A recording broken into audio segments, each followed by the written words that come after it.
In the fog-choked streets of Victorian London, a priceless painting vanishes from a locked gallery, marked only by a cryptic symbol. Sherlock Holmes and Dr. Watson plunge into a web of secrets, chasing the elusive phantom painter, ghostly. Artist tied to a decades-old murder. From hidden studios to high-stakes auctions, each clue unravels a conspiracy threatening London's elite. Can Holmes decode the masterpiece's riddle before the final brushstroke seals a deadly fate? Chapter 1. The enigmatic canvas. The fog hung low over London, a thick, grey shroud that clung to the cobblestones and muffled the clatter of hooves and wheels. It was the kind of evening in late October when the city seemed to hold its breath, as if anticipating some unseen calamity. At 221B Baker Street, the fire crackled in the grate, casting a warm glow across the cluttered sitting room where Sherlock Holmes and I, Dr. John Watson, had settled for the evening. My friend was in one of his contemplative moods, his violin lying idle across his lap, his long fingers tapping an irregular rhythm on the arm of his chair. I, meanwhile, was engrossed in the evening edition of the Times, its pages filled with the usual mix of political squabbles and sensational crimes. "Anything of interest, Watson?" Holmes asked, his voice cutting through the silence like a blade. His grey eyes, sharp and restless, flicked toward me, though his posture remained languid. "Nothing to rival your tastes, I'm afraid," I replied, folding the newspaper. "A burglary in Mayfair, a missing diplomat's wife, and some nonsense about a cursed painting stolen from the Grosvenor Gallery. The usual fodder." Holmes' fingers paused mid-tap. "A cursed painting, you say?" His tone was deceptively casual, but I knew that glint in his eyes, a spark of curiosity that often heralded the beginning of a case. I glanced back at the article, skimming the details. Yes, a piece by an obscure artist, one Ambrose Vellequat, stolen last night from a locked room. No signs of forced entry. The gallery's in an uproar, claiming it's the work of the phantom painter. Pure sensationalism, if you ask me. Holmes leaned forward, his violin sliding to the floor with a soft thud. "The phantom painter," he mused, his voice low and thoughtful. "A curious moniker. And what makes this painting cursed, according to the press?" I scanned the article again. It says the painting, titled The Veiled Muse, has a history of misfortune. Owners who've possessed it have met untimely ends, accidents, suicides, even a murder or two. The gallery was displaying it as part of a collection of haunted artifacts to draw crowds. Naturally, they're milking the theft for all it's worth. Holmes' lips curled into a faint smile, the kind that suggested he was already piecing together a puzzle I could scarcely perceive. A locked room, a missing masterpiece, and a legend to fan the flames of public imagination. "Watson, I suspect this is more than mere sensationalism. Fetch your coat. We shall pay a visit to the Grosvenor Gallery." I hesitated, glancing at the clock. It was nearly 8, and the fog outside promised a miserable journey. "Now, Holmes, surely it can wait until morning." His smile vanished, replaced by that steely determination I knew too well. The trail of a thief grows cold with every passing hour. Besides, I have a feeling this phantom painter will not wait for us to enjoy a leisurely breakfast. Come, what's in the game is afoot. The Grosvenor Gallery, nestled in the heart of Mayfair, was a grand edifice of marble and glass, its facade illuminated by gaslights that flickered like ghosts in the fog.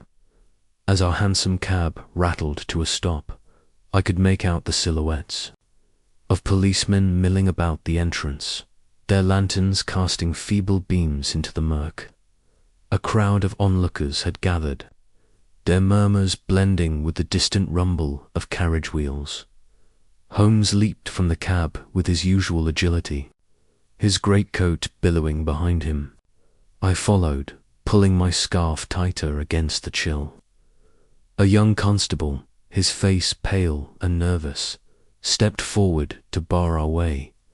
"No admittance, sirs," he said, his voice trembling slightly. "This is a crime scene." Holmes fixed him with a piercing stare. "I am Sherlock Holmes, and this is Dr. Watson. I believe Inspector Lestrade is expecting us." The constable blinked, clearly recognizing the name. "Right, sir. Sorry, sir. This way." We were ushered through the gallery's ornate doors into a cavernous hall lined with paintings and sculptures.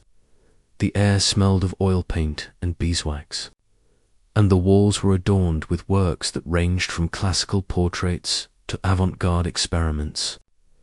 At the far end of the hall, a small group had gathered around a vacant space on the wall, where a velvet curtain hung askew, revealing a bare patch of plaster.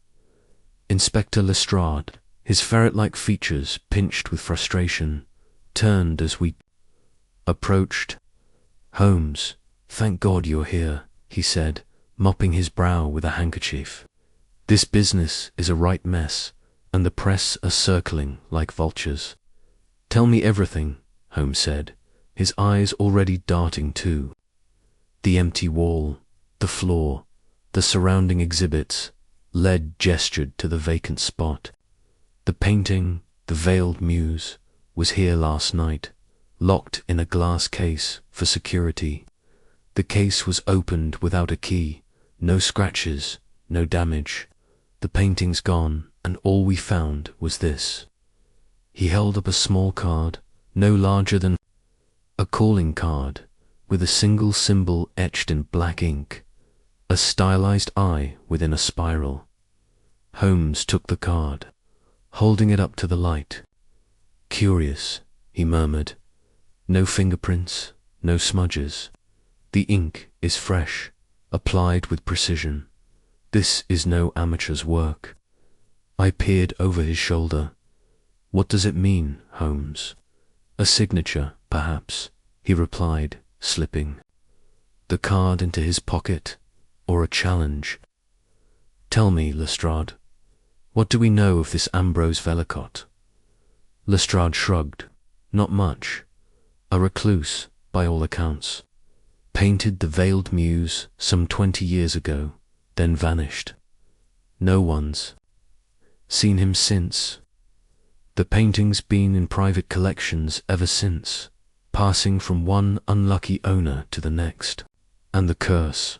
I asked, unable to suppress my skepticism. Lestrade snorted. "Ghost stories, Doctor. The papers love it, but I'm more concerned with finding the thief. The gallery's owner, Sir Reginald Harrow, is threatening to sue Scotland Yard if we don't recover the painting by week's end." Holmes' eyes gleamed. "Then we shall not disappoint Sir Reginald. Show me the case." The glass case that had housed the Veiled Muse stood against the wall, its door ajar. Holmes knelt beside it, his magnifying glass in hand, examining every inch with the precision of a surgeon. The lock was a complex mechanism designed to resist tampering, yet it showed no signs of force. Holmes ran his fingers along the edges, his brow furrowed in concentration. "No scratches, no tool marks," he said, almost to himself. "The lock was opened with a key, or something very close to it."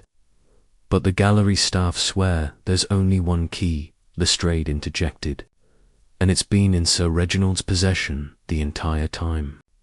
Holmes stood, brushing dust from his knees. "Then either Sir Reginald is lying, or someone has crafted a duplicate." Watson observed the floor. I crouched beside him, my eyes scanning the polished wood. At first, I saw nothing unusual Holmes pointed to a faint smudge near the base of the case, a smear of reddish-brown powder, barely visible, rust. I suggested. Holmes shook his head, scraping a sample into a small vial. Not rust, paint ground to a fine powder. Vermilion, if I'm not mistaken, an expensive pigment, not commonly used. This is our first real clue. Lestrade looked skeptical. A bit of paint that could have come from anywhere in the gallery. Holmes' smile was thin. On the contrary, Inspector, this particular shade of vermilion is rare, used by few artists.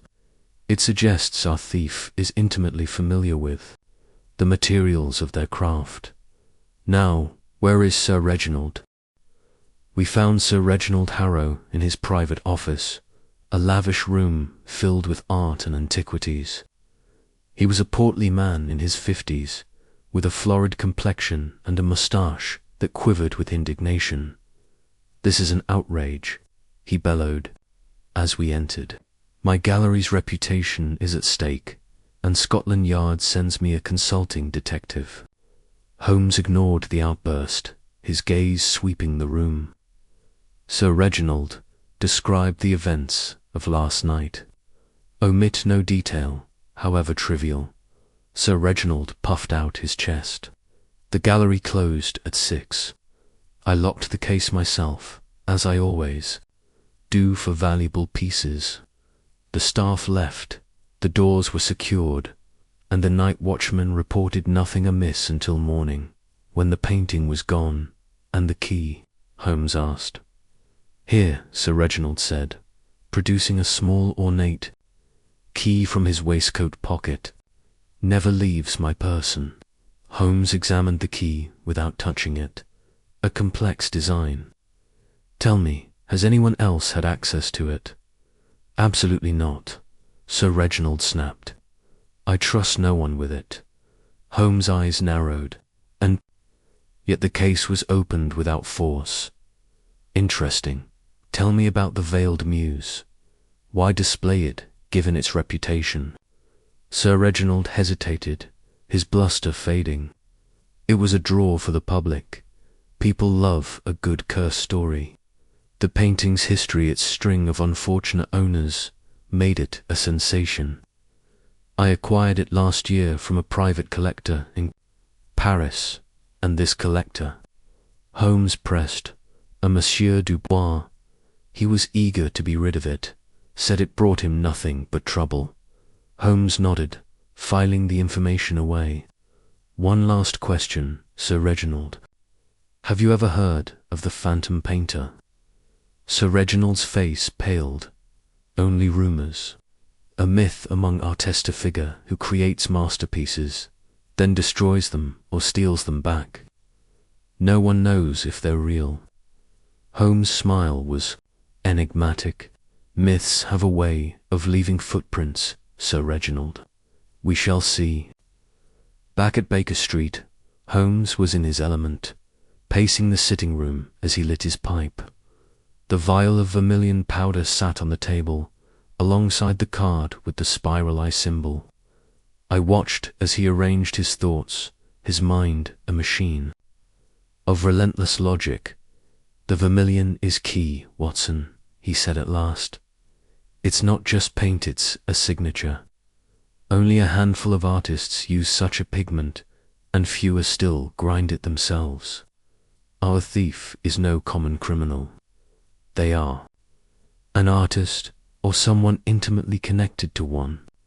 "But the locked case," I said. "How could they open it without the key?" Holmes puffed a cloud of smoke. "There are several possibilities. A duplicate key, a skilled lockpick, or perhaps the case was never locked at all." Sir Reginald's indignation was convincing, but I detected a flicker of unease when I mentioned the key. "He may not be telling us everything." "And the Phantom Painter?" I asked. "Do you believe in this legend?" Holmes chuckled. "Legends are born of facts, Watson, distorted by time and imagination. The Phantom Painter may be a single individual, a collective, or a fiction created to mask a more mundane truth. But that symbol, the eye within a spiral, suggests intent. It's a message meant to be seen. He paused, his eyes distant. Tomorrow we shall visit the studio district in Whitechapel. If our thief is an artist, they will have left traces, tools, perhaps even a canvas. The vermilion will lead us to them. I nodded, though my mind was still grappling with the puzzle and the curse. Surely you don't give credence to such nonsense. Holmes' expression grew serious. Curses are the inventions of men, Watson, used to explain what they cannot understand. But the deaths associated with the veiled muse are real, and they suggest a pattern. Whether it's coincidence or design, we shall uncover the truth. The next morning dawned grey and damp, the fog thicker than ever. Holmes was up before me, already dressed and studying a map of London's East End. Whitechapel, he said, as I joined him. A warren of artists, forgers, and eccentrics. If our phantom painter exists, they will have a foothold there. We took a cab to Whitechapel, the streets growing narrower and grimier as we left the elegance of Mayfair behind. The studio district was a maze of crumbling buildings, their windows glowing with the light of oil lamps. The air was thick with the smell of turpentine and charcoal, and the sound of brushes scraping canvas drifted from open doors. Holmes led the way, his eyes scanning every detail, the graffiti on the walls, the faces of passers-by, the discarded paint tubes littering the gutters. At a small, dilapidated shop marked Grayson's Art Supplies, he paused. "This is where we begin," he said, pushing open the door inside. The shop was a chaos of pigments, brushes, and canvases, presided over by a wiry old man with inks. "Fingers, what do you want?" he growled, eyeing us suspiciously. Holmes produced the vial of vermilion powder. "This pigment," he said, "vermilion, finely ground. Do you sell it, and to whom?" The old man Grayson presumably squinted at the vial. "Vermilion, eh? Not many ask for it. Too pricey for most. I sell it to a few regulars, but I don't keep names." Holmes leaned closer, his voice low and compelling. "Think carefully, Mr. Grayson. A painting was stolen from the Grosvenor Gallery, and this pigment was found at the scene. Your cooperation could prevent a great deal of trouble." Grayson's eyes widened, and he licked his lips nervously. All right. There's one fellow calls himself Carver. Comes in every few months, buys vermilion and other odd pigments. Lives in a studio down by the docks, number 17, Raven Lane. That's all I know." Holmes nodded, slipping a coin across the counter. "You've been most helpful, Mr. Grayson. Good day." Raven Lane was a narrow, shadowed alley near the Thames, its buildings leaning precariously over the cobblestones. Number 17 was a squat, boarded-up structure that looked abandoned, but Holmes' keen eyes spotted signs of recent activity fresh. Footprints in the mud, a faint glow of light through a crack in the shutters. He motioned for me to stay back, then approached the door, his skeleton key at the ready. With a deft twist, the lock clicked, and we slipped inside. The studio was a cavern of shadows, lit only by a single lantern. Canvases were stacked against the walls, some half-finished, others slashed to ribbons. In the center of the room stood an easel, and on it, a painting covered with a cloth. Holmes approached cautiously, lifting the cloth to reveal a work in progressa. Haunting image of a veiled woman, her face obscured, her hands reaching out as if in supplication. The canvas was streaked with vermilion, the same shade we'd found at the gallery. "The veiled muse," I whispered, my heart pounding. "Not quite," Holmes said, his voice tense. "A copy, perhaps, or a study, but the hand is the same. Our phantom painter has been here." As he spoke, a shadow moved in the corner of the room, a figure, cloaked and silent, darting for the door. Holmes sprang after them, but they were gone, vanishing into the fog like a wraith. Blast. Holmes cursed, his usual composure frayed. "We were close, Watson, very close." He turned back to the painting, his eyes narrowing. "But they've left us a gift. This canvas holds secrets, and I intend to uncover them. Come, we have work to do." Back at Baker Street, Holmes set to work analyzing the painting. He examined it under a magnifying glass, scraped samples of paint, and even sniffed the canvas. His methods, as eccentric as they were, effective. I watched, fascinated, as he muttered to himself, his mind racing through possibilities. "The vermilion matches," he said at last, "and there's something else, a faint residue of wax on the edges. This canvas was sealed, perhaps to protect it during transport. Our thief is meticulous, Watson, and they have a purpose beyond mere theft." "But what?" I asked. "Why steal a painting only to leave a copy?" Holmes' eyes gleamed. "That, my dear Watson, is the heart of the riddle. The phantom painter is not merely a thief, they are an artist, a creator of illusions. The stolen painting is a key, but to what lock? We must find the original veiled muse and uncover its secrets." As the fire died in the grate, I felt a chill that had little to do with the cold. The case had taken on a life of its own, a puzzle that promised danger and revelation in equal measure. Holmes, however, was undaunted, his mind already charting the path ahead. "Tomorrow," he said, "we shall follow the trail of the phantom painter. The game has only just begun." The fog thickened outside, cloaking London in mystery. But within the walls of 2-1B Baker Street, Sherlock Holmes was a beacon of clarity, his intellect cutting through the shadows. I knew, as I watched him pore over his notes, that this was only the beginning, a single thread in a tapestry of intrigue that would lead us deep into the heart of the phantom painter's world. Chapter 2. The phantom's mark. The air in the National Gallery was thick with the scent of polished wood and linseed oil, undercut by a faint tang of something less pleasant, fear, perhaps, or the residue of a crime that defied explanation. Sherlock Holmes stood motionless before the empty space on the wall where The Lady of Shalott by John William Waterhouse had hung only hours before. The painting, a luminous depiction of Tennyson's tragic heroine, was gone, spirited away in the dead of night under circumstances that baffled Scotland Yard.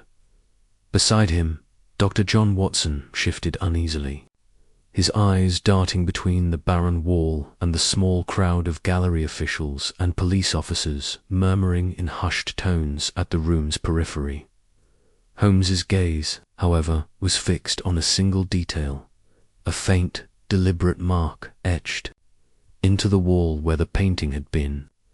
It was no random scratch, the singular, curious amalgam of a crescent moon bisected by a jagged line, enclosed within a circle, seemed to pulse with intent, as though the thief had left it as a calling.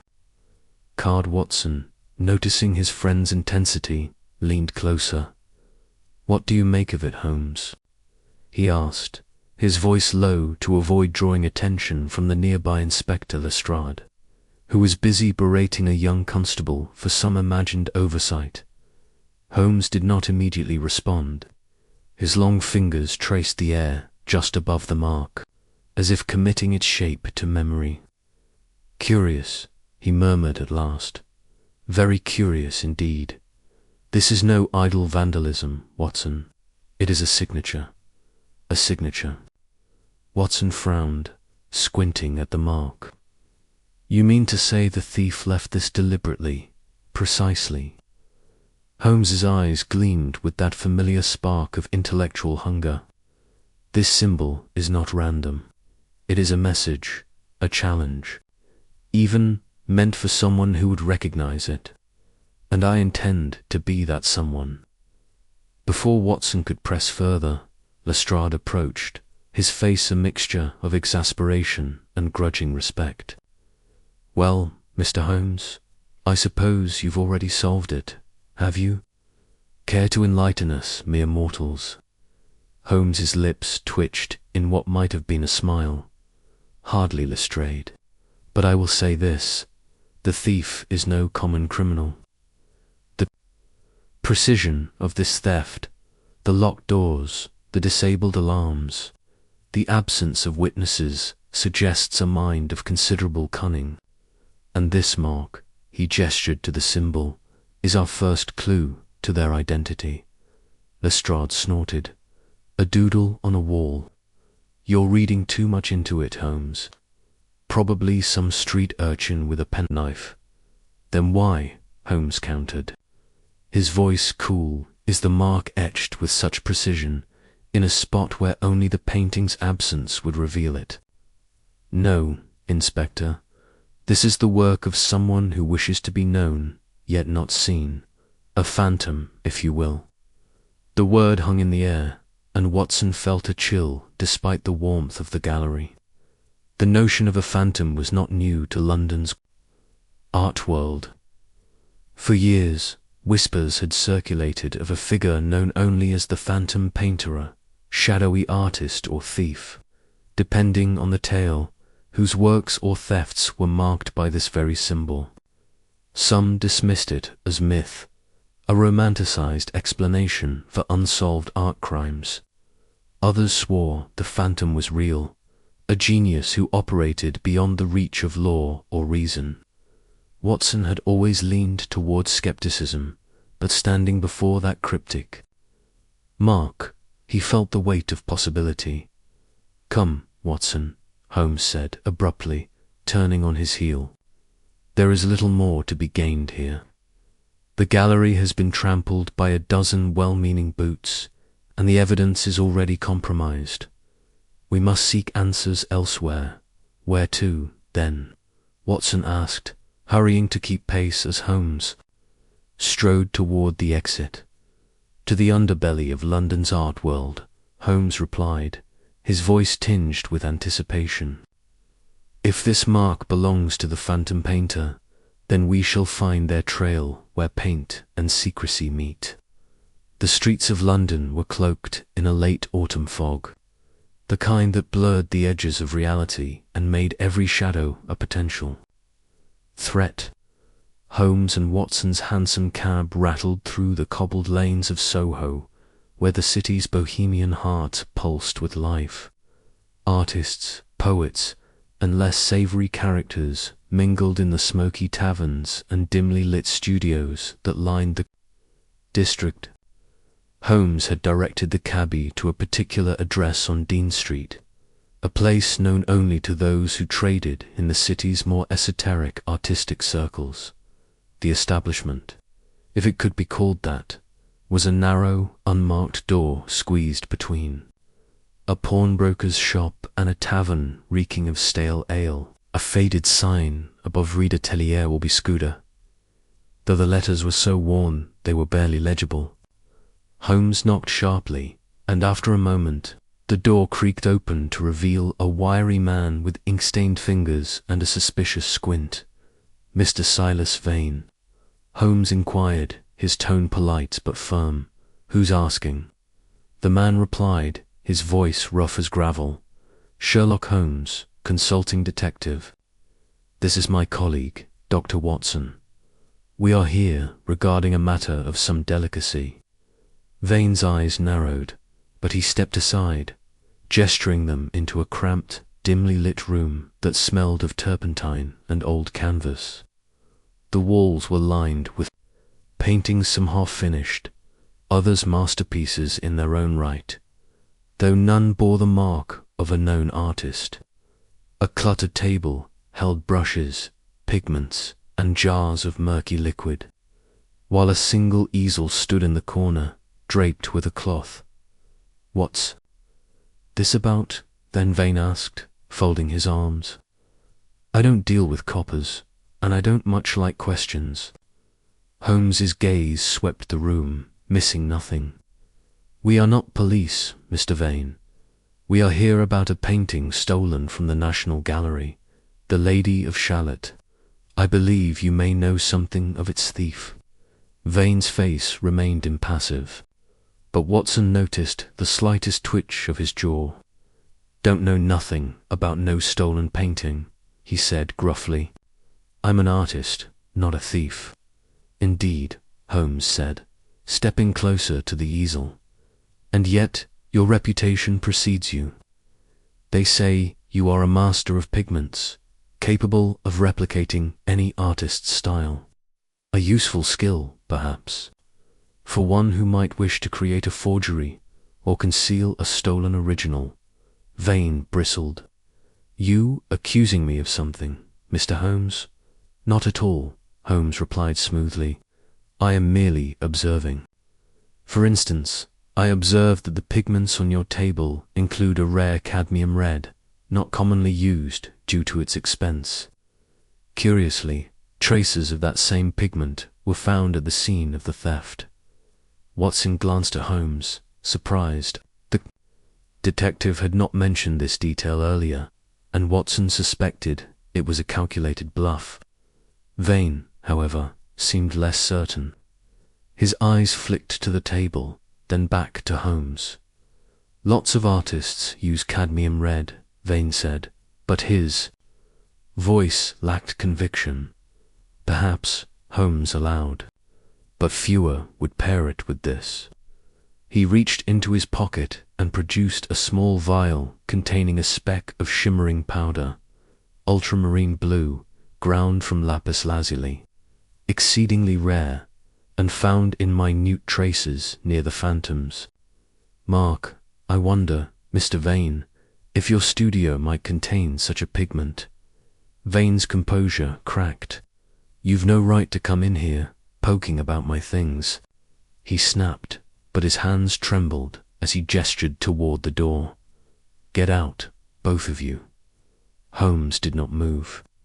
"We shall leave, Mr. Vane. But not before I ask you one question. Where were you last night between the hours of midnight and 3? Vane's face paled, but he held his ground. "I was here, working, alone. Ask anyone in the tavern next door. They'll tell you I don't leave this place." "A convenient alibi," Holmes said, his tone neutral. "We shall verify it, of course. In the meantime, I suggest you consider what you know of the phantom painter. Should you recall anything, you may find me at 221B Baker Street." With that, Holmes turned and swept out of the studio, Watson close behind. As the door slammed shut, Watson couldn't shake the feeling that Vane knew more than he was letting on. The fog had thickened by the time they emerged onto Dean Street, and the gas lamps cast eerie halos in the mist. Holmes was silent as they walked, his mind clearly racing. Watson, accustomed to his friend's moods, waited patiently until Holmes spoke. "The mark, Watson," he said at last. "It is the key." Vane recognized it. It saw it in his eyes. "He may not be the phantom, but he knows something of their world." "Do you think he's involved?" Watson asked. "Not directly," Holmes replied. His fear was genuine, not the guilt of a thief, but the unease of one who knows too much. "We must dig deeper into the phantom's legend. There are threads, hair pigments, symbols, secret studios that suggest a network, perhaps a society, operating in the shadows of London's art trade." Their next stop was a small, clotted bookshop in Bloomsbury, known for its collection of obscure texts on art and occultism. The proprietor, A bespectacled woman named Miss Evelyn Gray greeted Holmes with a nod of recognition. She was no stranger to his inquiries, having provided him with rare volumes in the past. "Mr. Holmes," she said, adjusting her spectacles, "what brings you to my humble shop today?" "A symbol," Holmes replied, sketching the phantom's mark on a scrap of paper. "I need any texts you have on art world legends, secret societies, or anything that might reference this." Miss Gray studied the sketch, her brow furrowing. "I've seen this before," she said slowly. "Not in any book, but in whispers. The Phantom Painter, yes. There's an old journal, a pamphlet, really, from a defunct art society. It mentions a figure called the Master of the Crescent. Wait here." She disappeared into the labyrinth of shelves, returning moments later with a thin, leather-bound volume, its pages yellowed and brittle. "This is all I have," she said. "It's from the Order of the Saffron Veil, a group of artists and collectors active in the 1840s. They were rumored to dabble in the occult, and their symbol was not unlike the one you've shown me." Holmes took the journal, his fingers brushing the worn cover with reverence. "Thank you, Miss Gray. This may prove invaluable." Back at 221B Baker Street, Holmes pored over the journal by lamplight, his pipe sending curls of smoke into the air. Watson, seated opposite, watched as his friend's eyes darted across the pages, occasionally pausing to jot notes in his precise, angular handwriting. "The Order of the Saffron Veil," Holmes said at last, leaning back in his chair. "A curious group. They believed art held mystical properties, that certain paintings could channel energies or reveal hidden truths. Their leader, known only as the Master of the Crescent, was said to create works of such power that they could alter fate itself." "Sounds like a lot of nonsense," Watson said, though his tone betrayed a flicker of unease. "Perhaps," Holmes conceded, "but nonsense can inspire devotion, and devotion can inspire crime. The journal mentions a ritual involving painting a masterpiece that could only be completed with the blood of its creator. The mark we found matches the description of the master seal." Watson's stomach turned. "Blood. You don't think I think." "Nothing yet," Holmes interrupted, his voice sharp.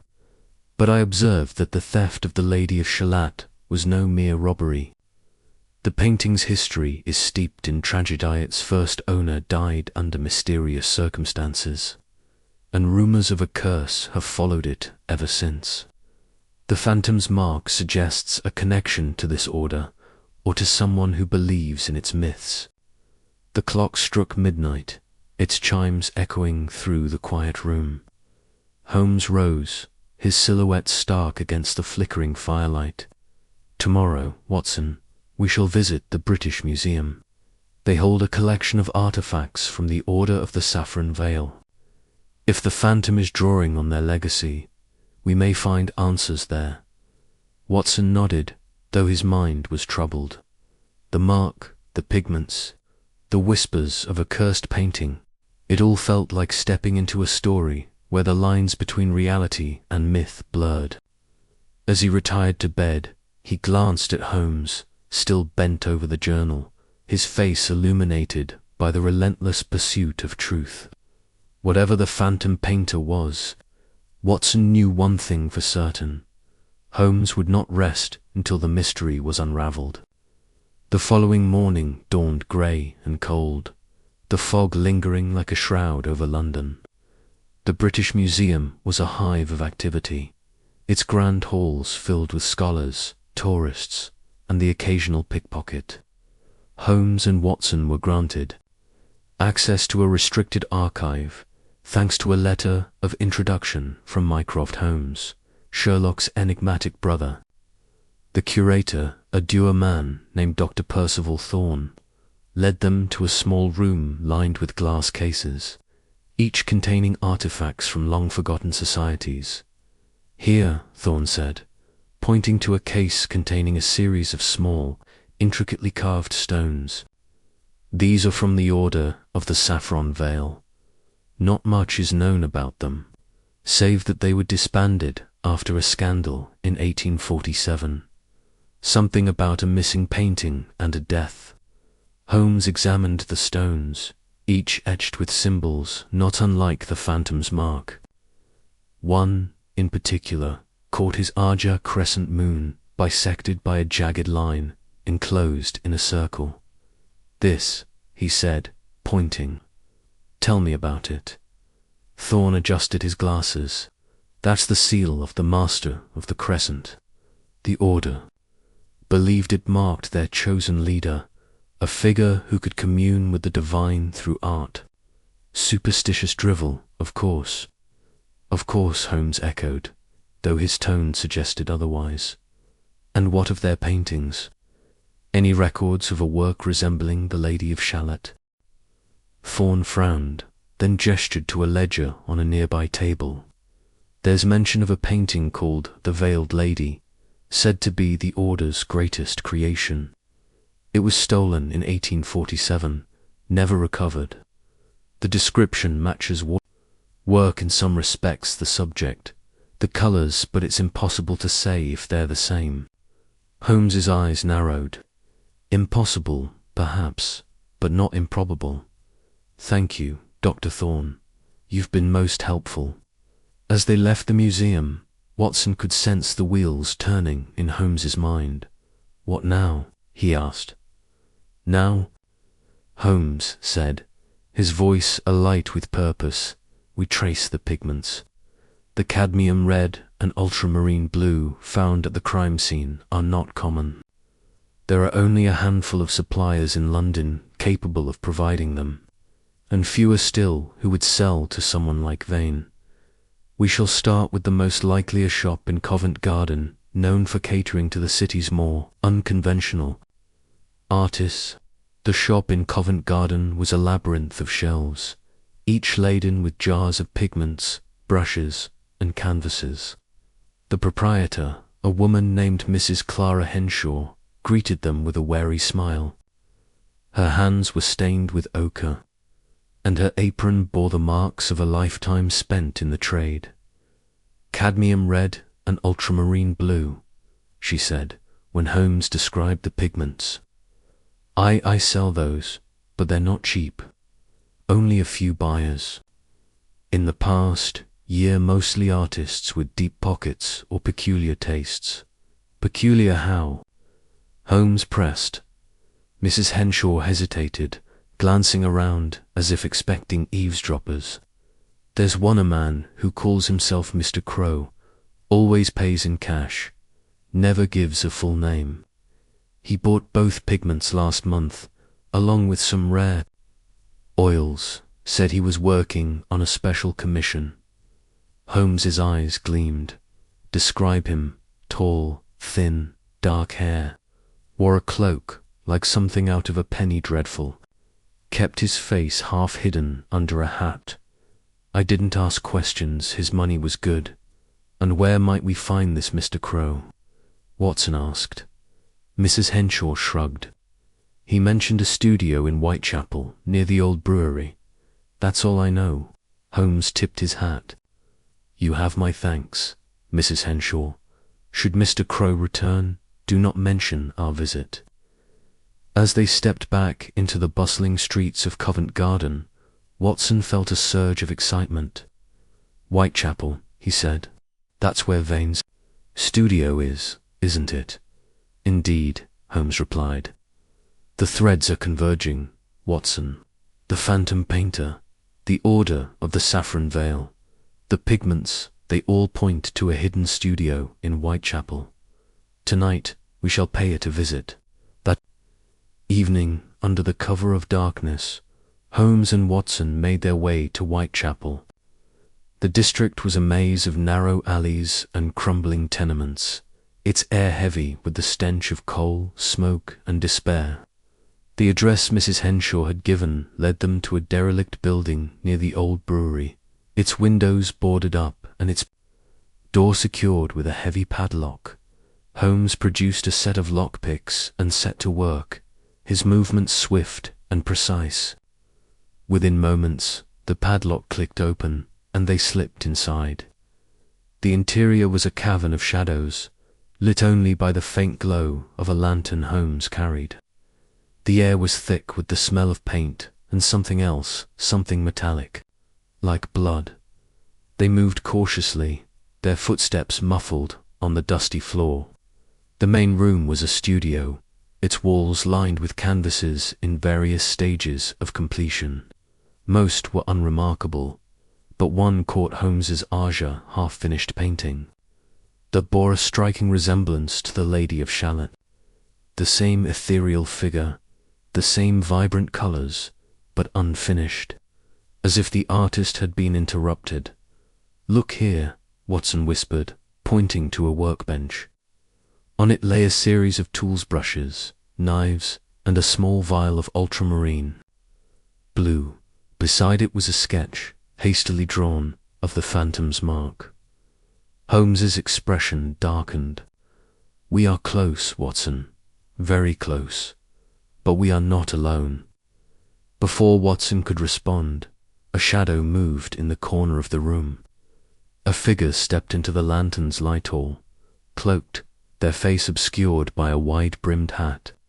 In their hand was a knife, its blade glinting wickedly.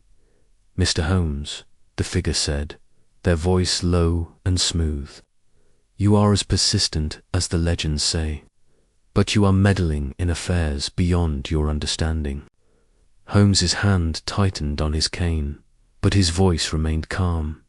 "And you, I presume, are the phantom painter, or perhaps an apprentice, given the amateurish execution of this studio."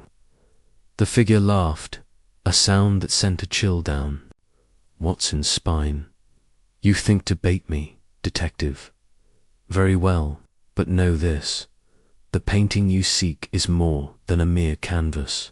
It is a key, a vessel, and you will not stop what has been set in motion." With that, the figure lunged, their knife flashing toward Holmes. Watson reacted instinctively, tackling the figure to the ground. The lantern fell, casting wild shadows as the two men struggled. Holmes joined the fray, disarming the figure with a swift strike of his cane. The knife clattered to the floor, and the figure scrambled to their feet, fleeing into the darkness before Watson could restrain them. After them, Holmes shouted, but the figure was already gone, swallowed by the labyrinth of Whitechapel's alleys. Breathing heavily, Watson retrieved the lantern. "Are you all right, Holmes?" "I am unharmed," Holmes replied, though his eyes were ablaze with frustration. "But we have lost our quarry for now. Come, Watson. We must examine this studio before the trail grows cold." They searched the room thoroughly, finding little beyond the painting and the sketch of the phantom's mark. But as Holmes examined the workbench, he paused, his fingers brushing against a hidden panel. With a soft click, it sprang open, revealing a small, leather-bound notebook. Holmes flipped through its pages, his expression growing graver with each turn. "Names, dates, transactions," he said. "This is a ledger of sorts, detailing the sale of paintings to a network of buyers." And here he pointed to a single entry, written in a different hand. A reference to the veiled lady, to be delivered to a Lord C at an auction in 3 days' time. "Lord C?" Watson asked. "Could it be the collector you mentioned earlier?" "Possibly," Holmes said, "but we cannot assume. The auction will be our next move.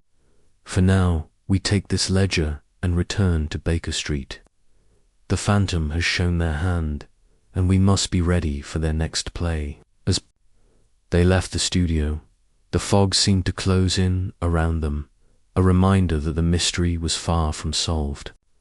The phantom painter was out there, their motives as elusive as their mark. But Holmes was undeterred, his mind already mapping the path ahead. For Watson, the thrill of the chase was tempered by a growing sense of unease. The mark, the painting, the shadowed figure, they were pieces of a puzzle that hinted at something darker, something that even Sherlock Holmes might struggle to unravel. Chapter 3. A trail of pigments. The air in the art gallery was thick with the scent of linseed oil and varnish, a faint reminder of the masterpieces that adorned its walls. Sherlock Holmes stood motionless before the empty frame where the stolen painting, The Lament of Icarus, had hung only hours before. The canvas, a work by the reclusive artist Alias van Holt, was said to be worth a fortune, not merely for its artistry, but for the rumors of a curse that clung to it like dust to an old book. The gallery's curator, Mr. Reginald Hawthorne, wrung his hands nervously as he recounted the theft to Holmes and Dr. John Watson. It was impossible. Mr. Holmes, Hawthorne said, his voice quivering. The gallery was locked, the alarms untouched, the guards stationed at every exit, yet the painting vanished as if plucked from the air by a ghost. Holmes's sharp grey eyes scanned the scene, taking in every detail: the pristine condition of the frame, the undisturbed dust on the floor, the faint smudge of pigment on the wall where the canvas had been mounted. He crouched low, his long fingers hovering over the smudge, and produced a small magnifying glass from his coat pocket. "Curious," he murmured, his voice a low hum of concentration. "This is no ordinary paint." Watson, standing a few paces behind, adjusted his scarf against the chill of the gallery's high-ceilinged chamber. "What do you mean, Holmes? It looks like a smear of colour to me." Holmes did not look up. "It is a smear, Watson, but one of uncommon origin. The hue is a rare ultramarine, derived from lapis lazuli, ground finer than any commercial pigment. And this texture—" He scraped a minuscule sample with a penknife, depositing it into a small glass vial. "It contains an unusual binding agent. I suspect a resin not commonly used since the Renaissance." Hawthorne's eyes widened. "You mean to say the thief left behind a clue in the paint itself?" "Precisely," Holmes replied, standing and brushing off his knees. "The thief, or perhaps the painting itself, has given us a trail to follow. Watson, we must visit a chemist I know in Whitechapel. He has a knack for identifying obscure compounds." The journey to Whitechapel was a study in contrasts.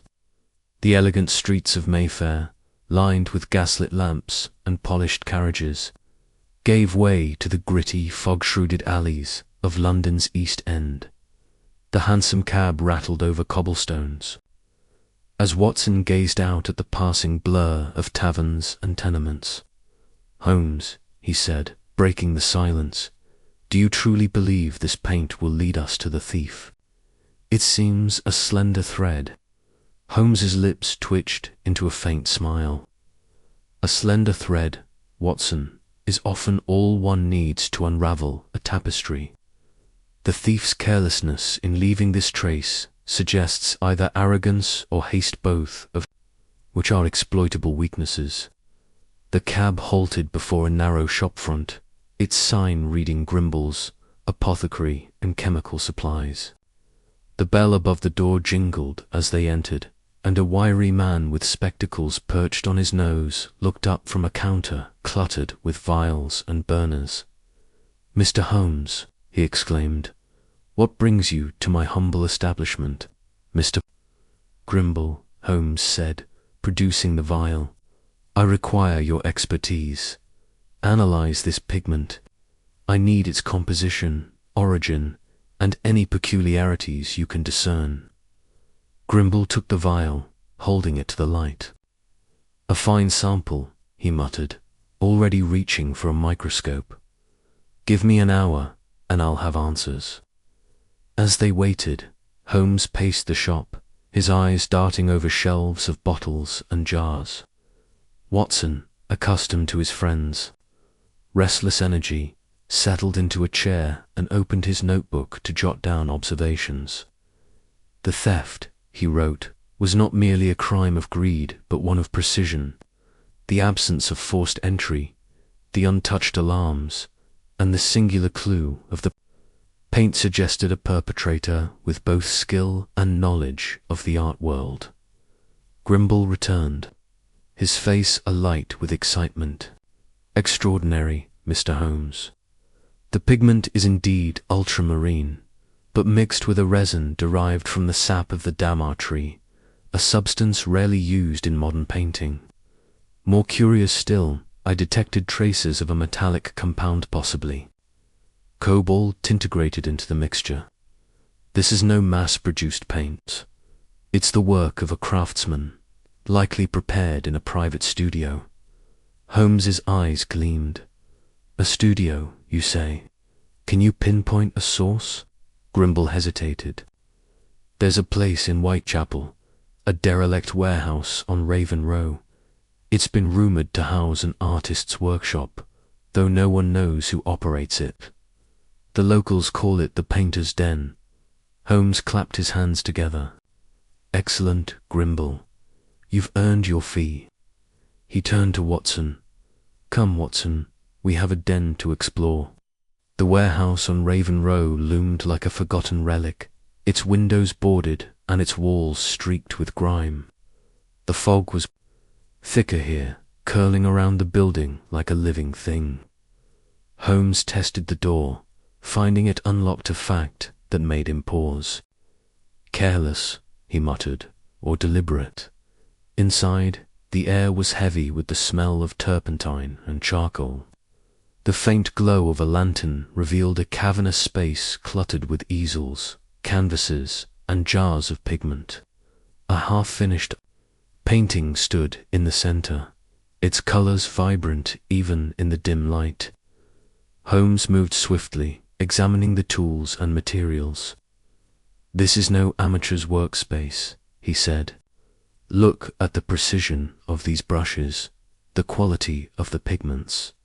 Whoever works here is a master."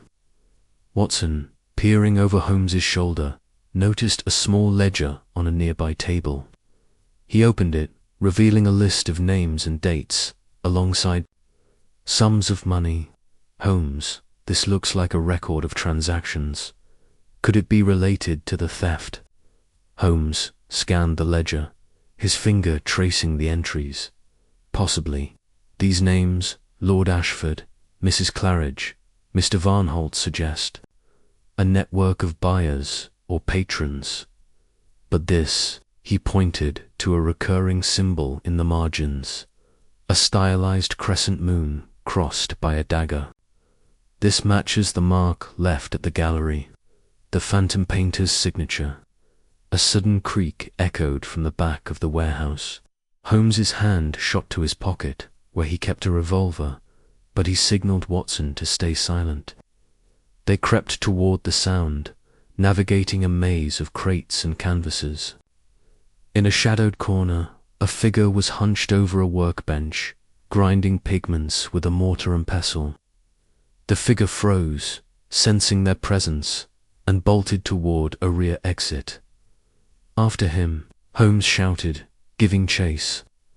Watson followed, his heart pounding as they plunged into the fog outside. The figure was a blur, weaving through alleys with the agility of a cat. Holmes, undeterred, matched the pace, his long strides eating up the distance. The pursuit ended in a dead-end courtyard, where the figure turned, panting, to face them. It was a young woman, her face streaked with paint and her eyes wide with defiance. "Stay back," she warned, brandishing a palette knife. "I've done nothing wrong." Holmes raised his hands, his voice calm but firm. "We mean you no harm. You are connected to the theft of the Lament of Icarus." Tell us what you know, and we may yet resolve this without the police." The woman hesitated, her grip on the knife loosening. "I'm Clara Varnholt," she said at last. "Elias Varnholt was my father. I didn't steal the painting, but I know who did." Holmes's eyes narrowed. "Speak, Miss Varnholt. Every detail matters." Clara's story poured out in a rush.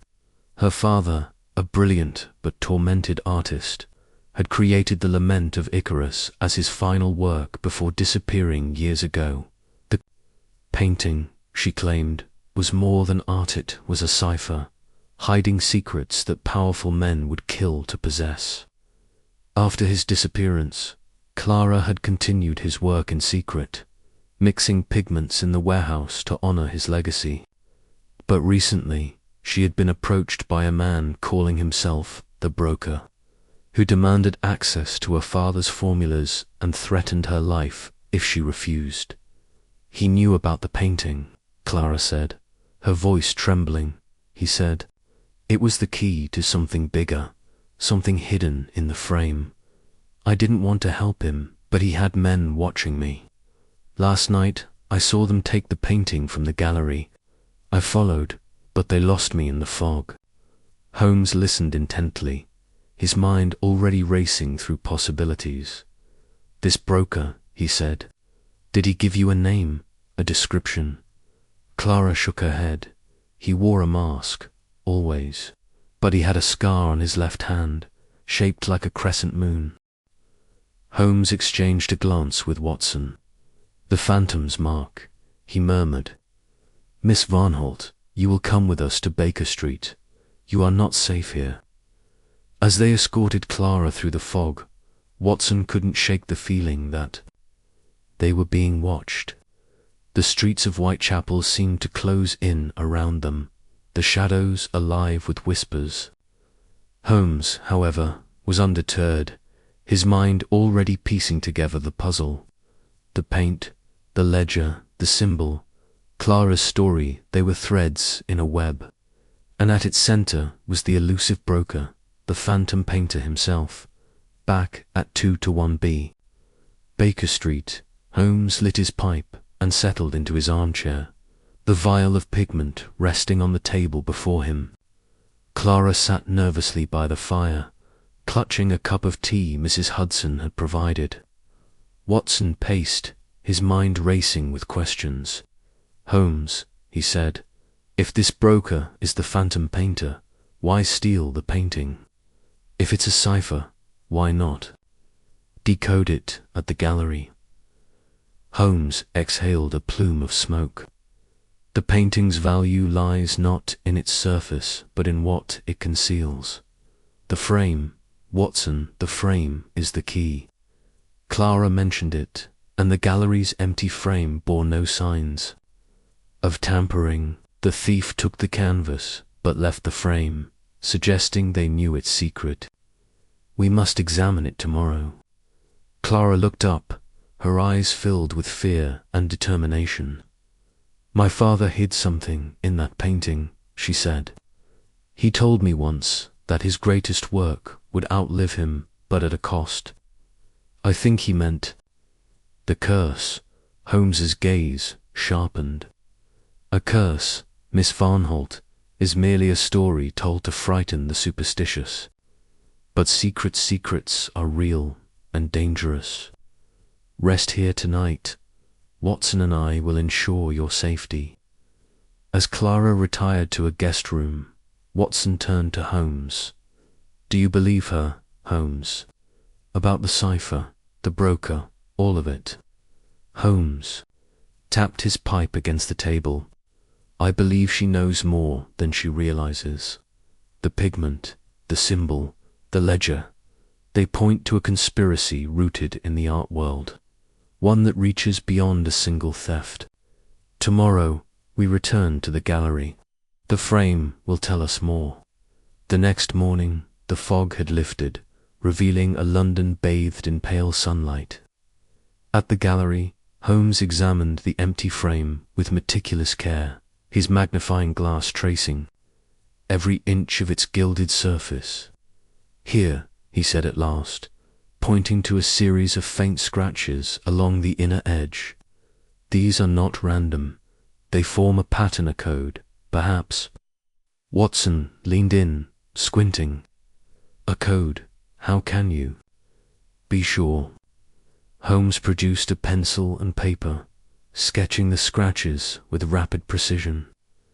"These marks correspond to a cipher I've encountered before, used by a secret society of artists in Florence centuries ago. If I'm correct, they conceal a map to the painting's true purpose." As Holmes worked, Watson noticed a shadow pass by the gallery window. "Holmes," he whispered, "we're being watched." Holmes didn't look up. "Let them watch, Watson. The hunter must believe the prey is unaware. We have the advantage now." By midday, Holmes had decoded the scratches, revealing a set of coordinates pointing to a forgotten manor in the countryside. "The trail leads us onward," he said, folding the paper. "But we must move quickly. The broker will not wait." The chapter unfolded over days of investigation, each clue building on the last. Holmes and Watson tracked the pigment's origins to a rare supplier in Paris, confirming Clara's story of her father's unique methods. They interviewed gallery staff, uncovering rumors of a black market art ring operating under the guise of legitimate auctions. The ledger from the warehouse revealed connections to London's elite, including a name that sent a chill through Watson: Lord Ashford, a collector with a reputation for acquiring art by any means necessary.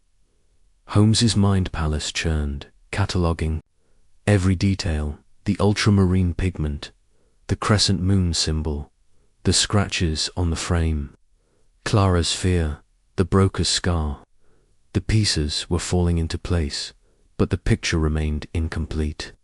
As they prepared to depart for the manor, Holmes paused, his eyes distant. "Watson," he said, "this case is more than a theft. It is a game of shadows, and we are not yet at its heart." The manor loomed on the horizon, its spires clawing at the sky. What secrets lay within, and how did they connect to the phantom? Painter Holmes knew the answers were close, but so too was the danger. The trail of pigments had led them here, but the true test was yet to come. Chapter 4. The artists shadowed the gas lamps of London flickered in the early morning mist, casting long, wavering shadows across the cobblestones as Sherlock Holmes and Dr. John Watson stepped out of their hansom cab. The air was damp, heavy, with the scent of coal smoke and the faint temps of the Thames. Whitechapel, with its labyrinthine alleys and crumbling tenements, loomed around them, a stark contrast to the polished elegance of the art gallery they had left behind the previous evening. The stolen painting, The Lament of Icarus, a masterpiece by the reclusive artist Elias Varnholt, had vanished under impossible circumstances, and the trail of pigments had led them here to a hidden studio tucked away in this forgotten corner of the city. Holmes's sharp eyes scanned the narrow street, noting the uneven stones, the faded signs above shuttered shops, and the occasional figure hurrying through the fog, their faces obscured by scarves or caps pulled low. "This is no place for a man of Varnholt's reputation," he remarked, his voice low but precise. "A painter of his caliber, hiding in Whitechapel's underbelly, it suggests either desperation or design." Watson, adjusting his coat against the chill, frowned. "Desperation, perhaps." The gallery curator said Varnholt hadn't been seen in public for years. A recluse, they called him. But why here? This place feels wrong. Holmes's lips twitched in the faintest of smiles. "Wrong, Watson, or merely inconvenient to our preconceptions. Come, let us find this studio." The pigments we found are rare ultramarine, mixed with a peculiar resonant point to a specific process, one Varnholt was known to favor. If he is here, or has been, we shall know soon enough. They moved forward, guided by the address Holmes had pieced together from the forensic evidence. A nondescript building on Cutler Street, its facade as unremarkable as the dozens around it. The door was weathered, its paint peeling, but a faint mark, a stylized brushstroke, barely visible in the dim light caught Holmes's eye. He traced it with a gloved finger, his expression unreadable. The phantom's mark, Watson murmured, recalling the cryptic symbol found at the gallery. Do you think it's his? Varnholt's, or someone who wishes us to believe it is, Holmes replied. He tested the door. It was unlocked, creaking open with a groan that echoed in the stillness. Inside, the air was thick with the smell of turpentine and linseed oil, mingled with dust and neglect.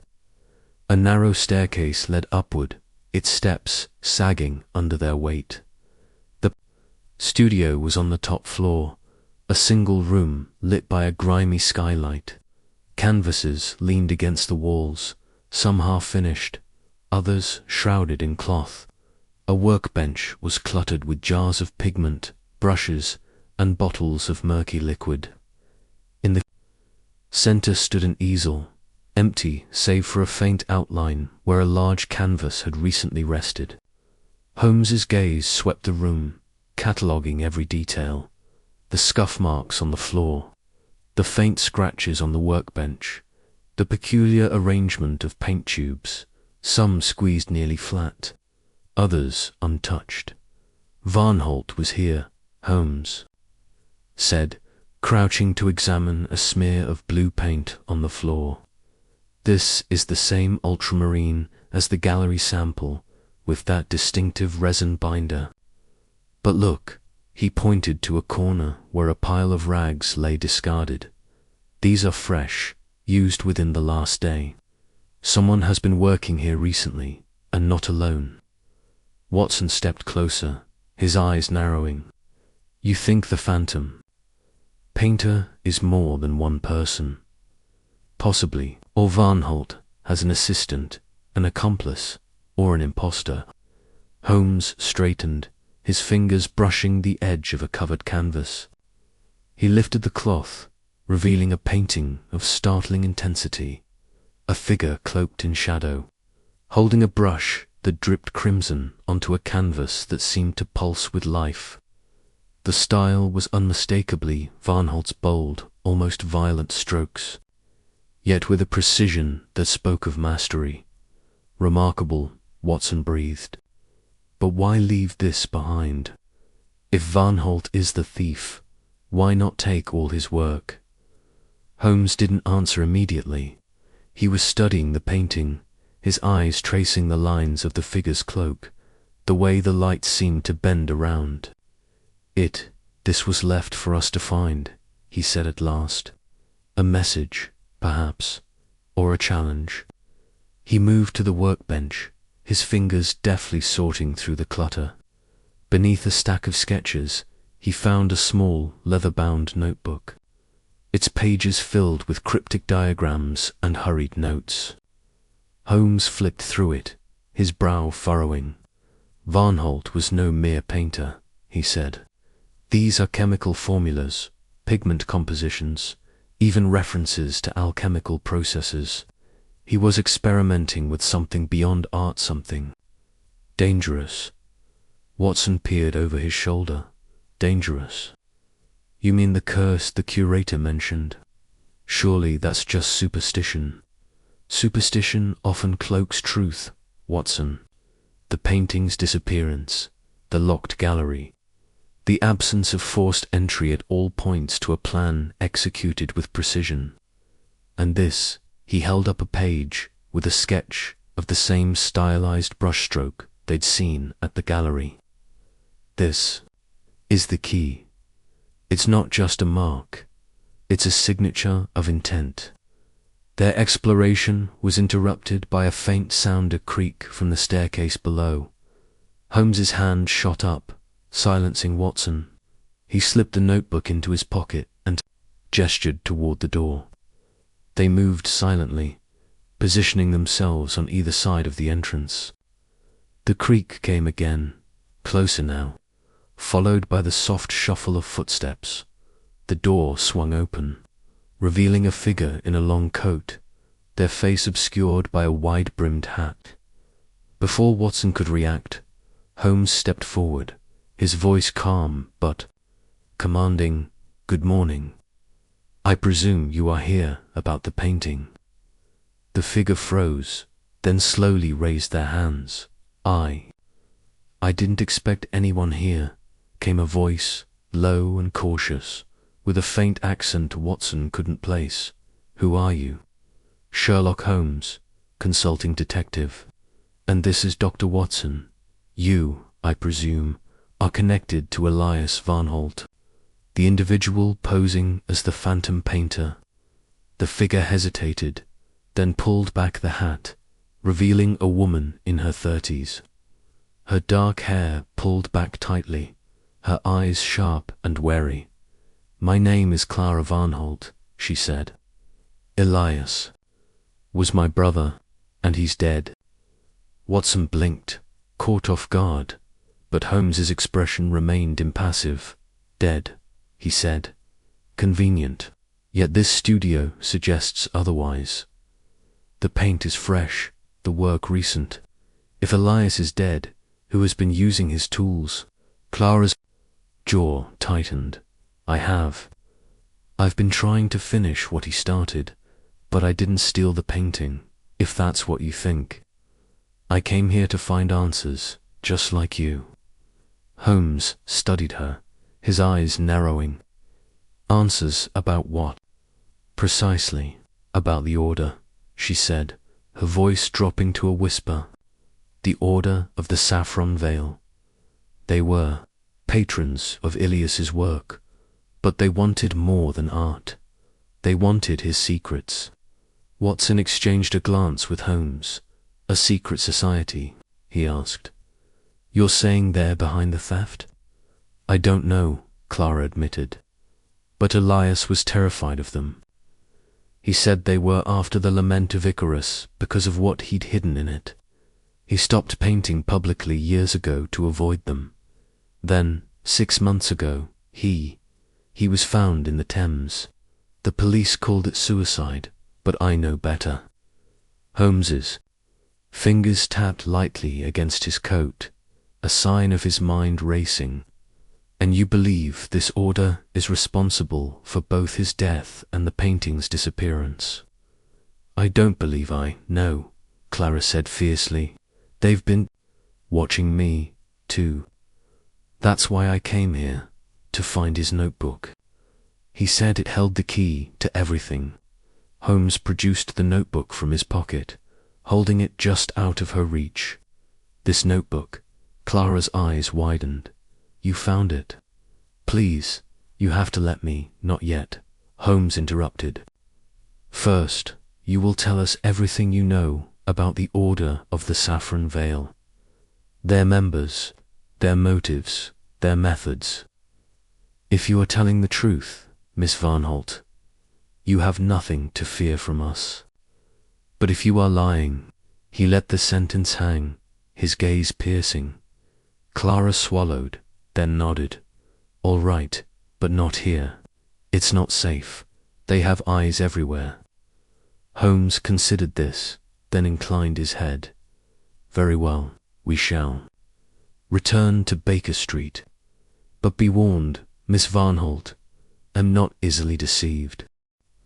Back at 2-1B Baker Street, the fire crackled in the hearth, casting a warm glow over the cluttered room.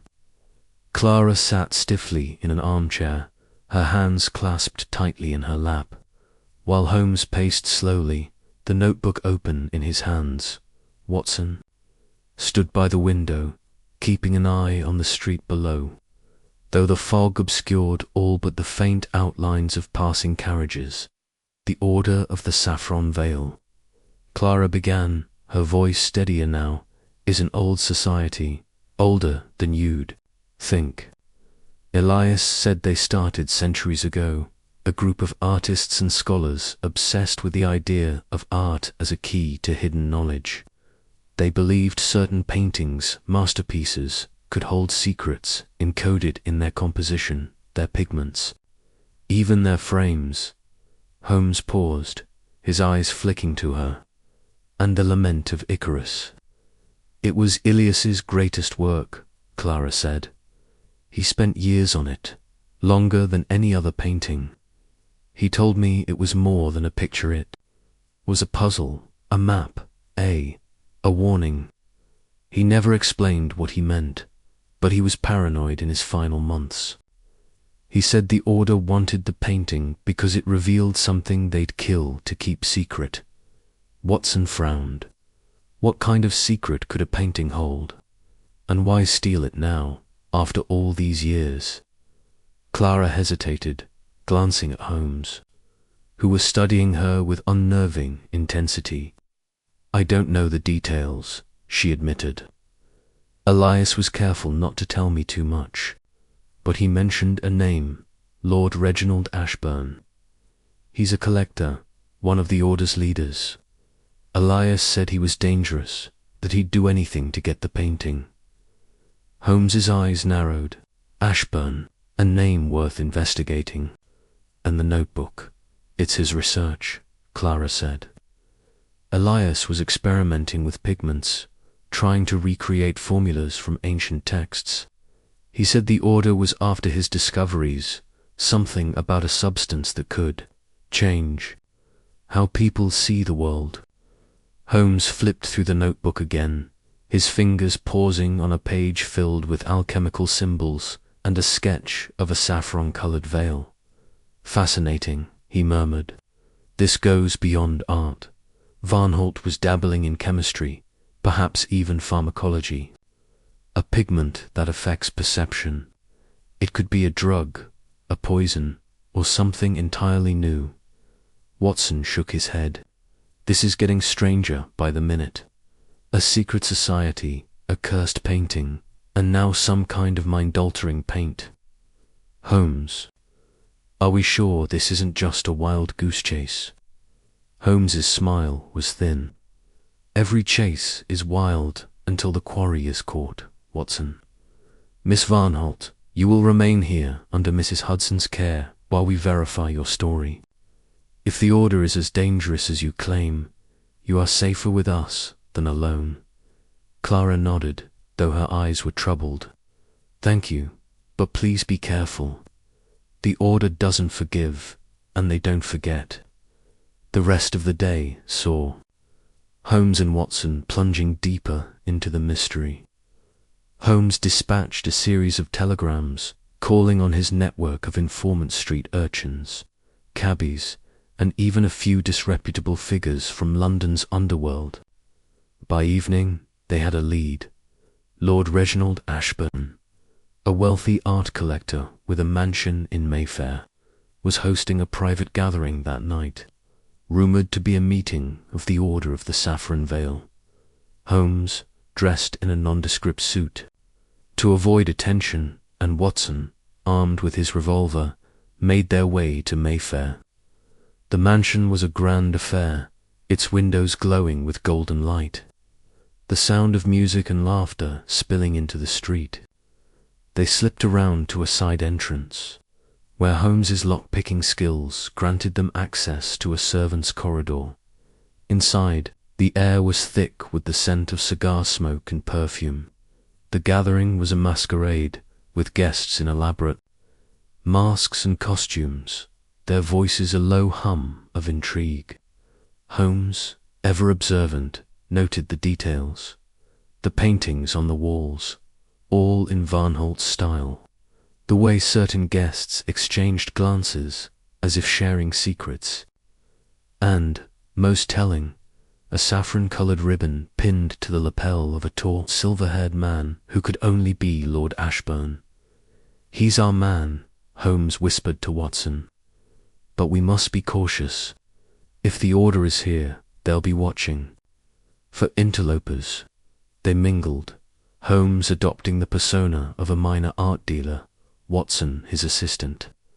Their conversation with Ashburn was brief but revealing. The lord was charming, his words polished, but there was a hardness in his eyes, a calculation that set Holmes's instincts on edge. "You admire Varnholt's work?" Ashburn asked, gesturing to a painting on the wall, a stormy seascape, with a hidden figure in the waves. "Immensely," Holmes replied, his tone light. "Though I hear his latest piece, The Lament of Icarus, has caused quite a stir." "Stolen, was it not?" Ashburn's smile didn't waver, but his fingers tightened around his glass. "A tragedy, but art, you know, has a way of finding its true owner." Holmes inclined his head, filing the remark away. Before he could press further, a commotion broke out near the ballroom. A guest had collapsed, clutching their throat, their face contorted in agony. Watson, ever the doctor, rushed to assist, but the man was dead within moments, his lips stained with a faint blue residue. "Poison," Watson muttered, his face grim, and not a common one. Holmes's eyes darted to Ashburn, who had vanished into the crowd. "The game is afoot, Watson," he said, his voice low and urgent, "and it has just become deadly." The night spiraled into chaos. Holmes and Watson pursued a lead from the mansion. A servant who had overheard a conversation about a delivery to a warehouse on the docks. The fog was thicker now, swallowing the city in a grey shroud as they raced through the streets, their cab rattling over the cobblestones. The warehouse was a looming shadow, its windows dark, its doors barred. But Holmes, undeterred, found a loose board and slipped inside. Watson close behind. The interior was a maze of crates and canvases, the air heavy with the smell of oil and damp wood. In the center, illuminated by a single lantern, was the Lament of Icarus, its colors vivid even in the dim light. But before they could approach, a figure emerged from the shadows, a man in a black cloak, his face hidden behind a mask painted with the phantom's mark. "You're too late, Holmes," the figure said, their voice distorted. "The painting is ours, and its secrets will change everything." Holmes stepped forward, his cane raised like a weapon. "I think not. The Order of the Saffron Veil has overplayed its hand. Surrender now, and I may show leniency." The figure laughed, a cold, hollow sound. "Leniency? You have no idea what you're up against." They hurled a vial to the floor, releasing a cloud of acrid smoke. Watson coughed, his eyes watering, but Holmes was already moving, tackling the figure to the ground. The struggle was brief but fierce, the mask clattering to the floor, revealing a face Watson didn't recognize, a man with sharp features and wild eyes. "Who are you?" Holmes demanded, pinning the man's arms. The man grinned, his teeth stained blue. "A shadow," he whispered, before his body convulsed and went still. "Another victim of the same poison that had struck at the mansion." Holmes rose, his face grim. "The Order is willing to kill to protect their secrets. But they've made a mistake. They've left us the painting."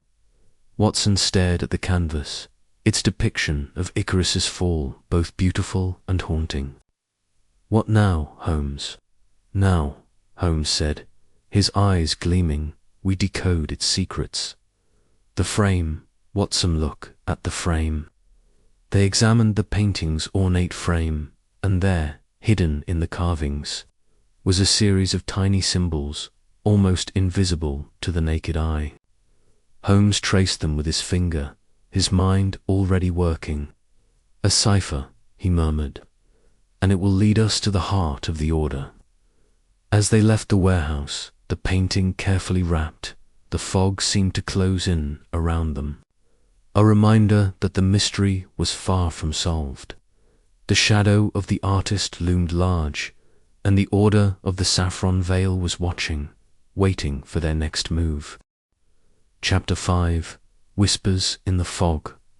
The London fog was thicker than usual that evening, a dense, choking shroud that clung to the cobblestones and muffled the clatter of hooves and the distant cries of street vendors.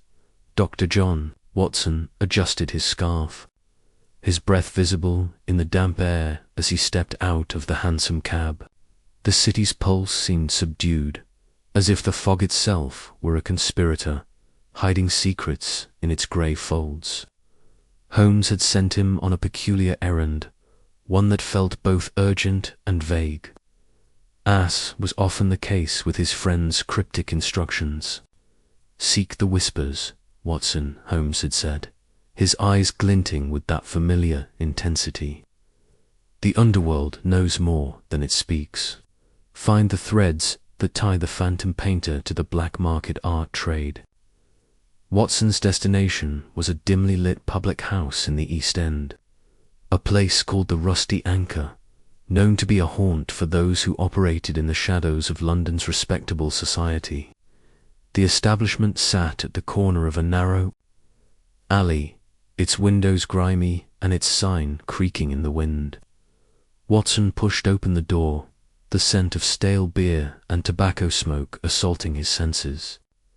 The interior was crowded, a mix of dock workers, petty thieves, and the occasional sharper dressed in ill-fitting finery, all nursing pints or muttering in low tones.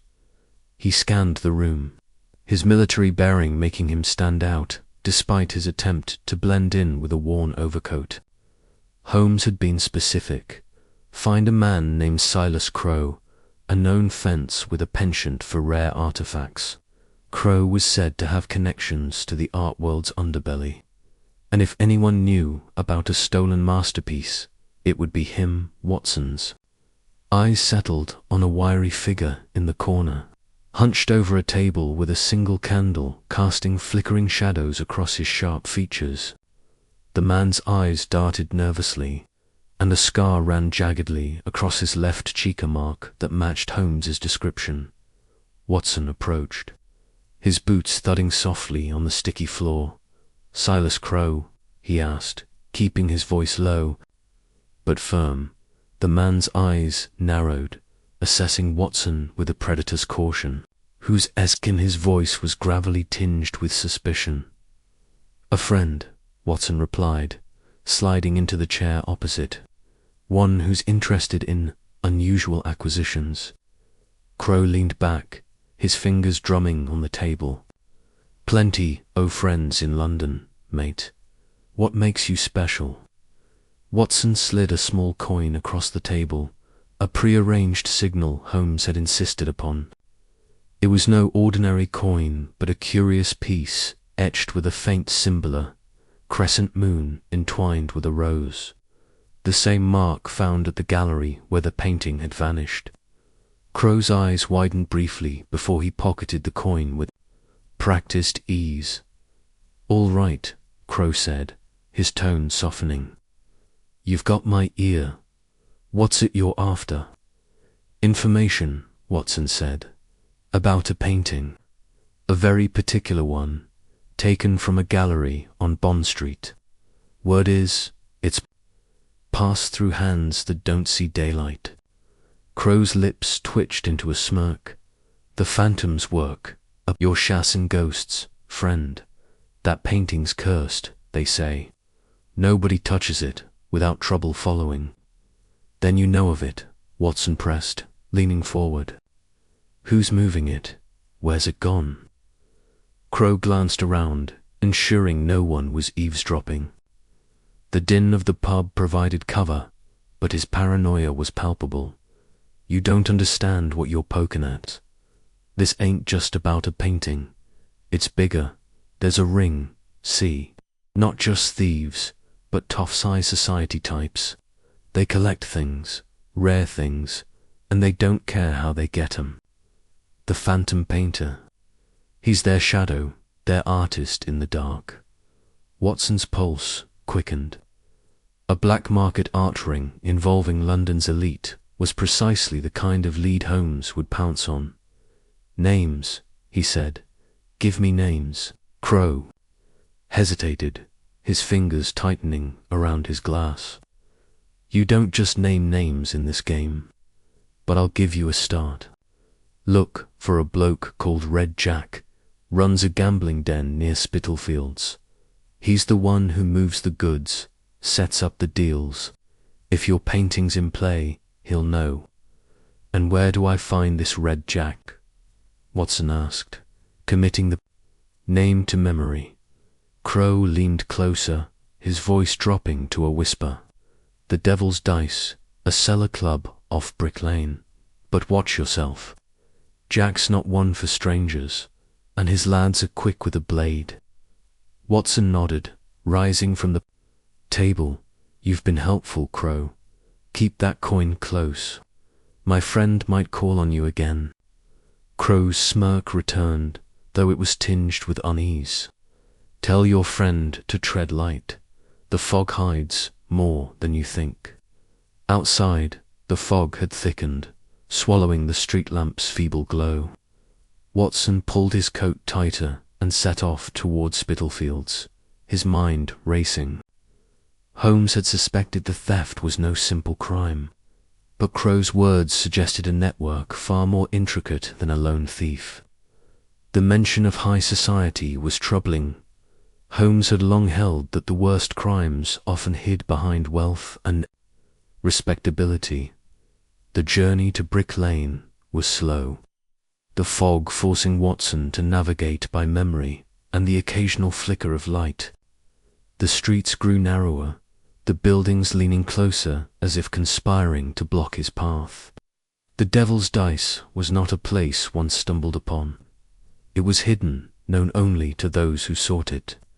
Watson found the alley Crow had described, a dank passage barely wide enough for two men to pass. At its end, a heavy door marked with a crude chalk drawing of a die confirmed he was in the right place. He knocked, the sound muffled by the fog. A slot in the door slid open, revealing a pair of bloodshot eyes. What's the word? A gruff voice demanded. Watson hesitated, then recalled Crow's parting advice. Mention the rose. He leaned close to the slot. The rose blooms. At midnight, the slot snapped shut, and the door creaked open. A burly man with a shaved head and a scar across his knuckles gestured for Watson to enter. The air inside was thick with cigar smoke and the tang of cheap gin. The cellar was dimly lit, its walls lined with crates and barrels, likely a front for smuggled goods. A crowd gathered around a central table where cards were being dealt with ruthless efficiency. At its head sat a man who could only be Red Jack. He was lean, with a shock of auburn hair that earned him his moniker.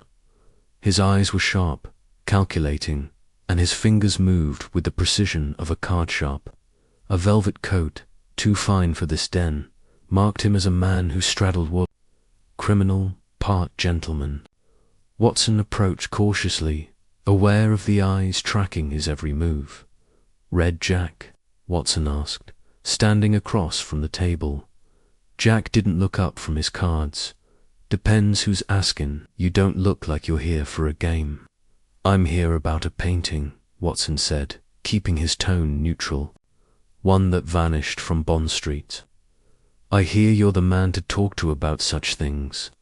Jack's eyes flicked up, cold and unyielding. Bold, cumin, here would talk like that. You, a copper. No, Watson said firmly. Just a man looking for answers, and I'm willing to pay for them.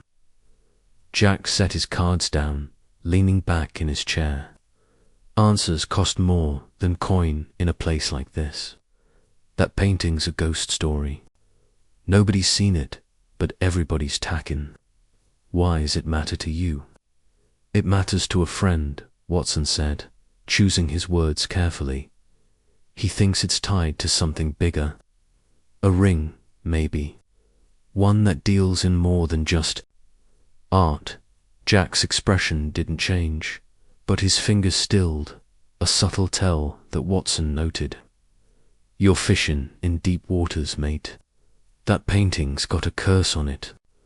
Last bloke who tried to move it ended up with a knife in his back.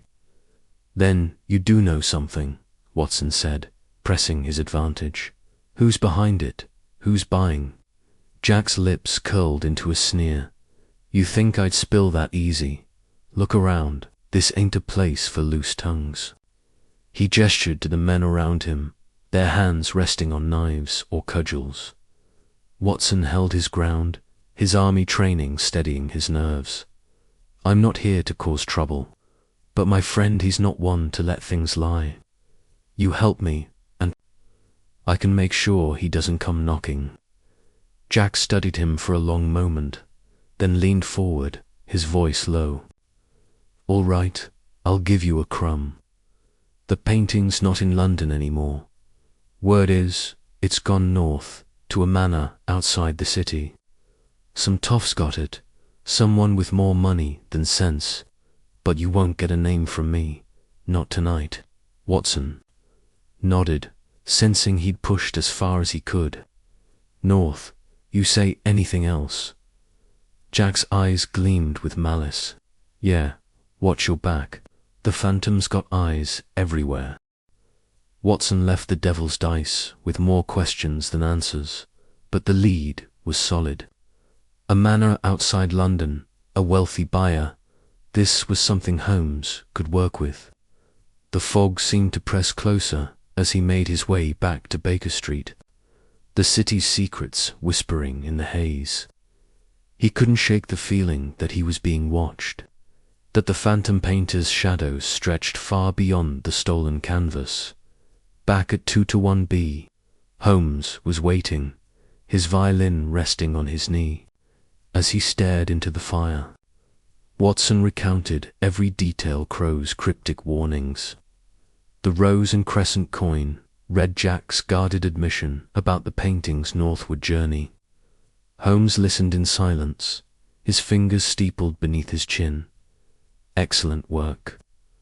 Watson, he said at last, his voice laced with satisfaction. The threads are coming together. A manner, you say, that aligns with the cipher I found in the painting's frame.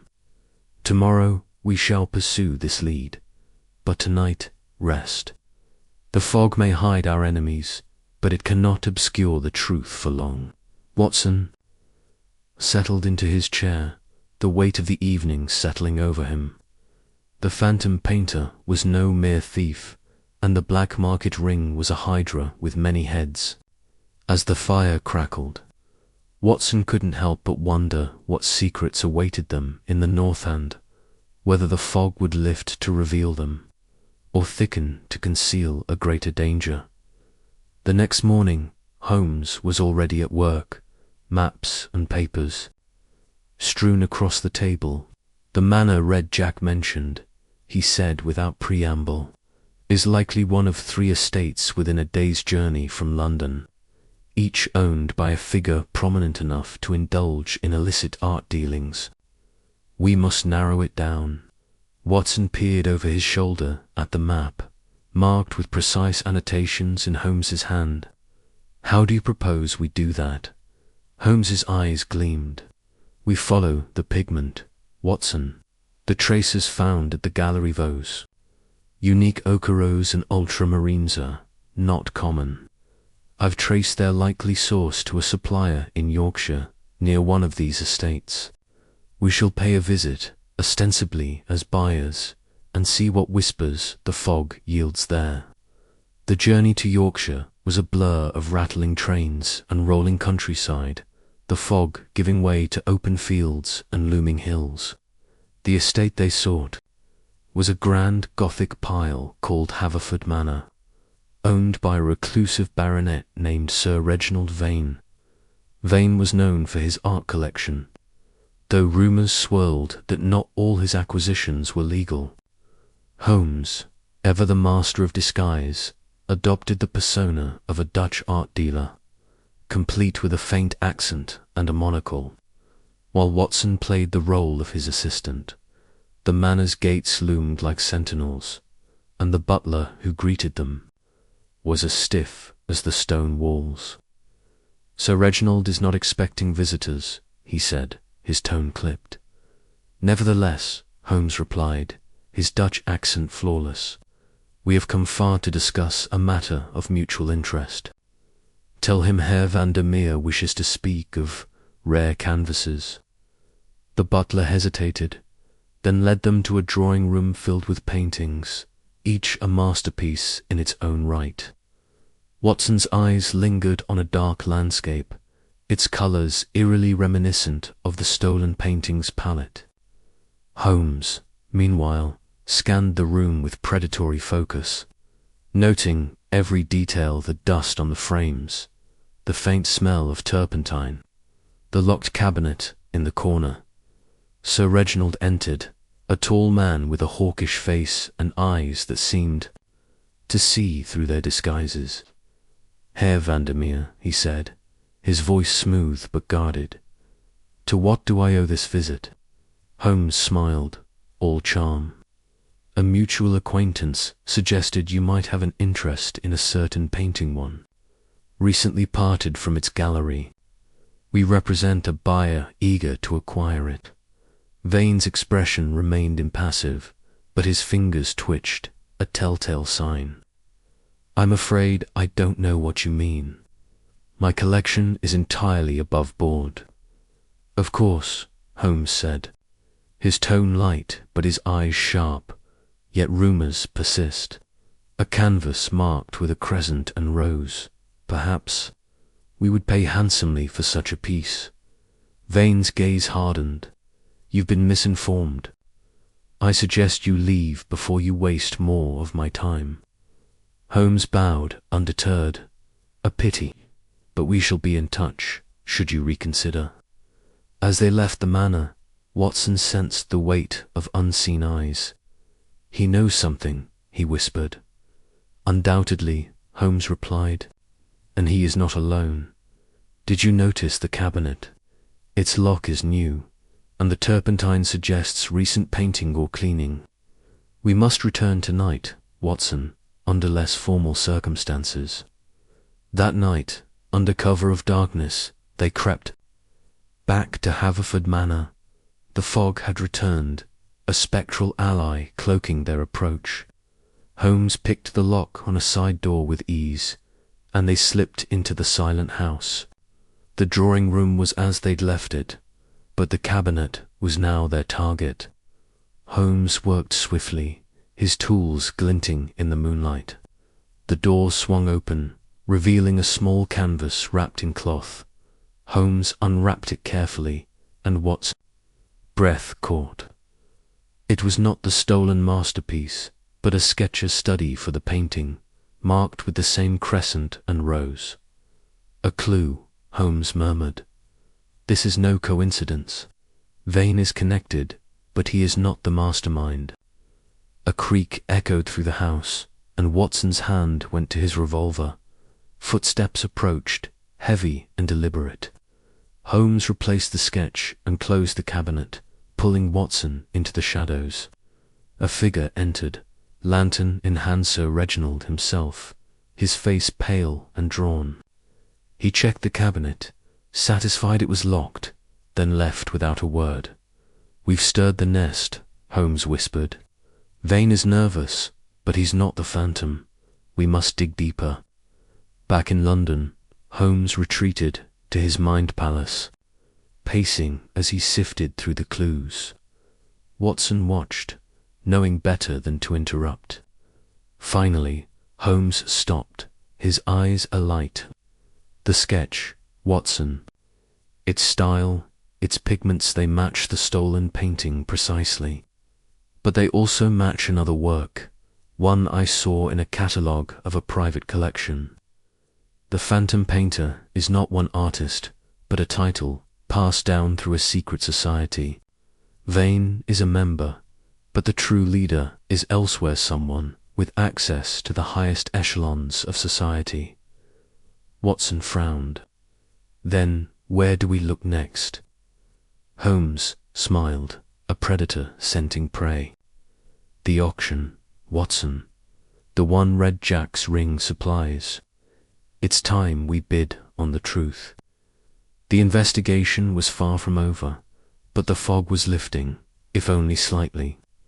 The whispers of London's underworld had given them a path, and Holmes would follow it to its end, no matter how dark the trail became. Chapter 6. The cipher in the frame. The rain had stopped, but the streets of London glistened under the gaslights. Slick and treacherous as Sherlock Holmes and Dr. John Watson made their way back to 2-1B Baker Street. The stolen painting, the enigmatic canvas, weighed heavily on their minds. Its absence from the gallery a puzzle that refused to resolve.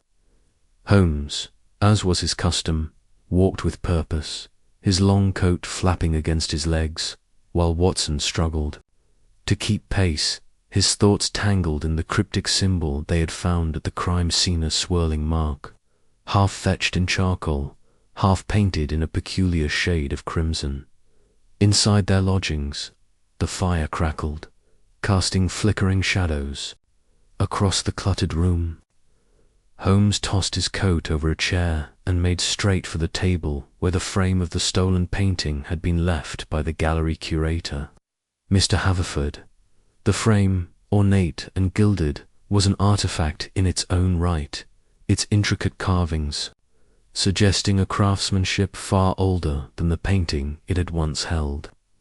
Watson, loosening his scarf, watched as Holmes ran his fingers along the wood, his eyes narrowing with that familiar intensity that signaled the unraveling of a mystery. "Watson," Holmes said, not looking up, "fetch me the magnifying glass and the small knife from my desk."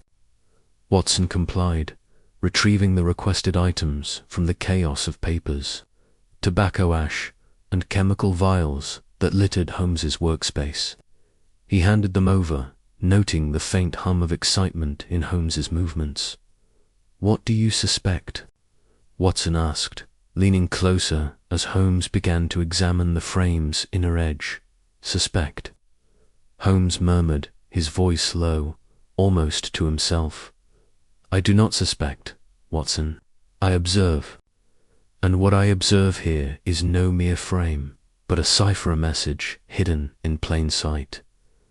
Watson frowned, peering at the frame. To his eyes, it was nothing more than an overly elaborate piece of woodwork, its carvings a jumble of vines and cherubs. A cipher in the frame itself. Holmes's lips twitched into a faint smile. "Precisely. The painting may be gone, but its frame is a canvas of its own. Look here." He pointed to a series of faint scratches along the inner lip of the frame, barely visible to the naked eye. Under the magnifying glass, they resolved into a pattern deliberate, repetitive, and unmistakably intentional. Watson squinted. They looked like random marks, perhaps damage from when the painting was removed. Holmes shook his head, his fingers tracing the scratches. "Randomness is an illusion, Watson. These are not haphazard. They form a sequence, a code, and codes, my dear friend, are meant to be broken." For the next hour, Holmes worked in silence, his focus absolute. He sketched the scratches onto a sheet of paper, arranging them into groups, muttering calculations under his breath.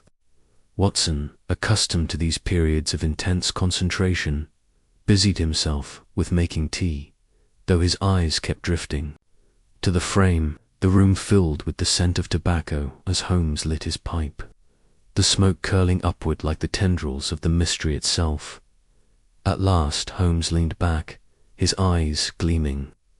"It is a substitution cipher," he declared, holding up the paper, "a variation of the Vigenère cipher, but with a twist. The key is not a word, but but a sequence of numbers derived from the frame's dimensions. Watson blinked, trying to follow. The dimensions? Yes, Holmes said, pointing to the frame. The length, width, and depth of the frame's inner edge measured precisely yield a numerical sequence, 47, 32, 3. When applied to the scratches, which correspond to letters in a shifted alphabet, they reveal a message. He handed Watson the paper, where the decoded message was scrawled in Holmes's precise handwriting. Seek the forgotten manor at Blackthorn Hollow. Watson's brow furrowed. Blackthorn Hollow. I've never heard of such a place. Nor have I, Holmes admitted, which is precisely why it interests me. The obscurity of the location suggests intent to place hidden from casual knowledge, likely tied to the painting's history. We must find this manor, Watson. It is the next thread in the tapestry of this case. The following morning, after a restless night punctuated by Holmes's pacing and the occasional strum of his violin, the two set out to uncover the location of Blackthorn Hollow. Holmes, armed with a stack of maps and historical records borrowed from the British Library, retreated to his armchair, while Watson ventured to the offices of the London Geographical Society, hoping to unearth references to the mysterious manor at the Society. Watson found himself in a cavernous room lined with shelves of dusty tomes and rolled maps. The clerk, a bespectacled man with a penchant for coughing at inopportune moments, was initially unhelpful, claiming no knowledge of Blackthorn Hollow. But Watson, employing the charm he reserved for such occasions, persuaded the man to dig deeper. After an hour of rifling through forgotten indices, the clerk produced a yellowed map from 1793. Its edges frayed, but its ink still legible. Here, the clerk said, pointing to a faint annotation in the countryside northwest of London. Blackthorn Hollow. It's not a village, mind you, but a single estate abandoned, by all accounts, since the early 1800s. Watson thanked the man and hurried back to Baker Street, the map tucked under his arm. He found Holmes surrounded by a fortress of books, his fingers stained with ink. Success, Watson? Holmes asked, without looking up. Indeed, Watson replied, spreading the map on the table. Blackthorn Hollow is a manor, or was, some 20 miles from London. It's been abandoned for decades. Holmes's eyes flicked to the map, his gaze sharpening. Excellent. An abandoned manor, tied to a stolen painting and a cryptic cipher. The threads are converging, Watson. We shall depart at once. By noon, they were aboard a train rattling through the misty countryside, the city's grime giving way to rolling hills and skeletal trees. Holmes sat by the window, his expression unreadable, while Watson clutched the map, his mind turning over the possibilities. What awaited them at Blackthorn Hollow? A hideout for the phantom painter, a clue to the painting's whereabouts, or something more sinister? The train deposited them at a small station, where they hired a carriage to take them the final miles. To Blackthorn Hollow. The driver, a grizzled man with a weathered face, eyed them warily. "You're sure you want Blackthorn?" he asked, his voice rough. "Ain't nobody been there in years. Place is cursed, they say." Holmes raised an eyebrow. "Cursed? Do elaborate." The driver shrugged, spitting into the dirt. "Folks say the manor's haunted. Strange lights at night, voices in the wind. Last man who owned it, old Lord Blackthorn, vanished without a trace. Never found him, nor his fortune." Watson felt a chill, though he dismissed it as the damp air. Holmes, however, seemed intrigued. "A vanishing lord and a cursed manor," he mused. "Most promising, The carriage dropped them at the edge of an overgrown path, the driver refusing to go further. "Good luck, gents," he called as he turned back, leaving Holmes and Watson to face the tangled wilderness alone. The path to Blackthorn Hollow was barely discernible, choked with brambles and shadowed by ancient oaks. The air grew heavier. As they approached, the silence broken only by the crunch of their boots and the occasional cry of a distant bird. At last, the manor came into view, a crumbling edifice of grey stone, its windows dark and its roof sagging under the weight of time. Ivy clung to its walls like a shroud, and the air carried a faint, metallic Thames. Holmes paused at the entrance, his eyes scanning the surroundings. "Observe, Watson," he said, pointing to fresh footprints in the mud, partially obscured by leaves. "Someone has been here recently, and not alone." Watson drew his revolver, his heart quickening. "The phantom painter?" "Perhaps," Holmes replied, stepping forward.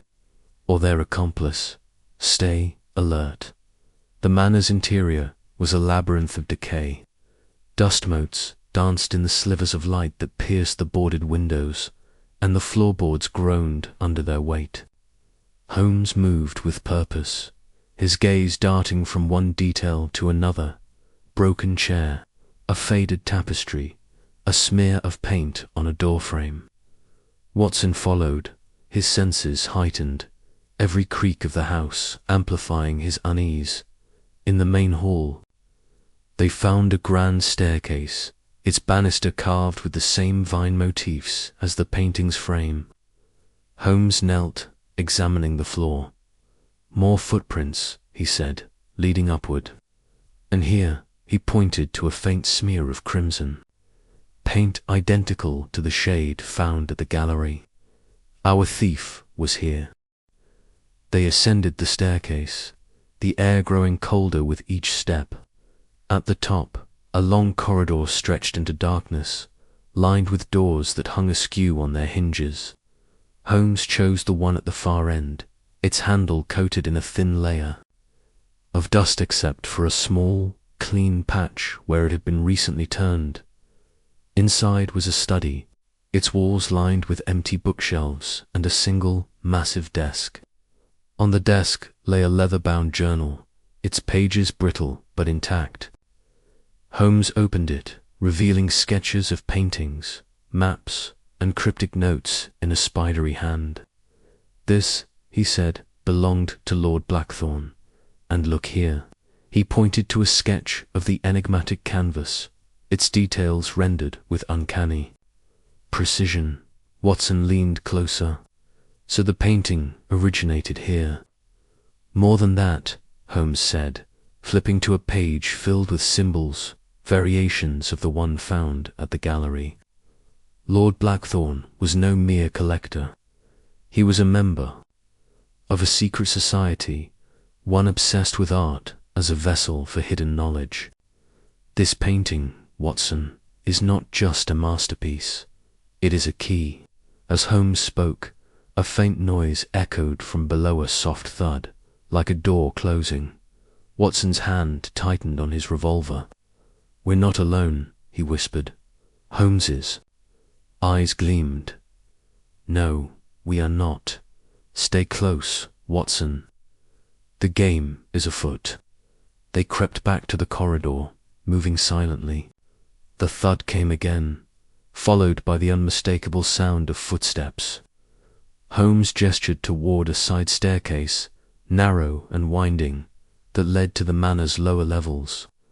They descended, the air growing damp and musty, until they reached a heavy iron door, slightly ajar.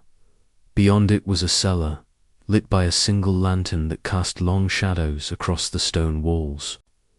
In the center stood a wooden easel, and on it, the enigmatic canvas, itself, its colors vibrant even in the dim light, its surface untouched by the decades that had ravaged the manor. But it was not the painting that drew Holmes's attention. It was the figure standing beside a tailor man in a dark cloak, his face obscured by a hood, his hands gloved in black. "You are late, Mr. Holmes," the figure said, his voice low and deliberate, "but not too late to witness the unveiling." Holmes stepped forward, his expression calm but his eyes alight with calculation. "The phantom painter, I presume?" The figure chuckled, a sound like dry leaves. "A name the world has given me. But names are fleeting. The painting, however, is eternal." Watson raised his revolver, but Holmes placed a hand on his arm. "Not yet, Watson. Let us hear what our friend has to say." The cloaked man gestured to the painting. "This canvas holds more than beauty.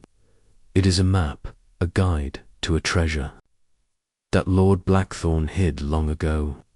The cipher in the frame was but the first step. The painting itself contains the final clue."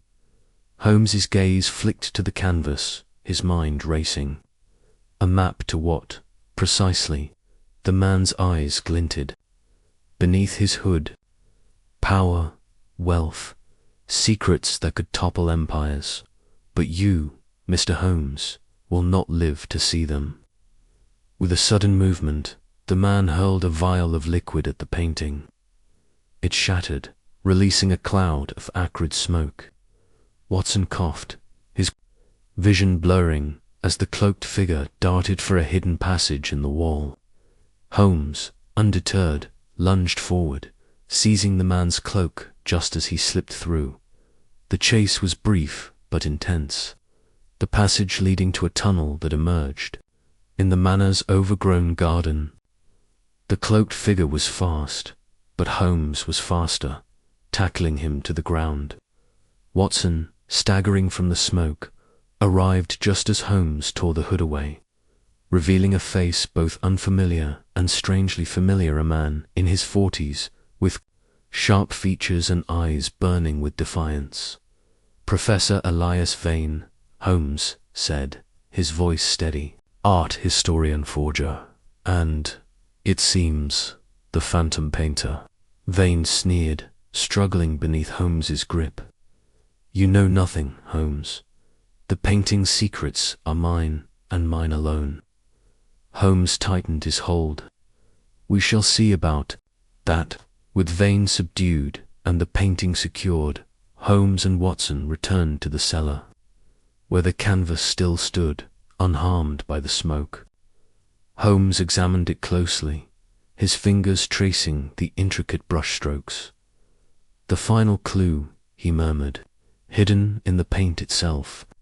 A microcosm of symbols, visible only under specific conditions." Using a portable ultraviolet lamp from his bag, Holmes illuminated the canvas, revealing a faint overlay of symbols, coordinates, directions, and a single word, vault. Watson stared, awestruck, as Holmes deciphered the markings, his mind palace reconstructing the puzzle with dizzying speed. "The treasure," Holmes said at last, "is not here. It lies beneath a forgotten chapel in London, linked to Blackthorne's society. We have the painting, Watson, but the game is far from over." As they prepared to leave Blackthorne Hollow, Vane in custody and the painting carefully wrapped, Watson couldn't shake the feeling that the manor still held secrets. The wind whispered through the trees, carrying echoes of the past. And though the cipher in the frame had been solved, the true scope of the phantom painter's plan remained just out of reach. Chapter 7. Echoes of the past. The fog lay thick over the rolling hills of Kent, a heavy shroud that clung to the earth like a living thing, muffling sound and obscuring sight.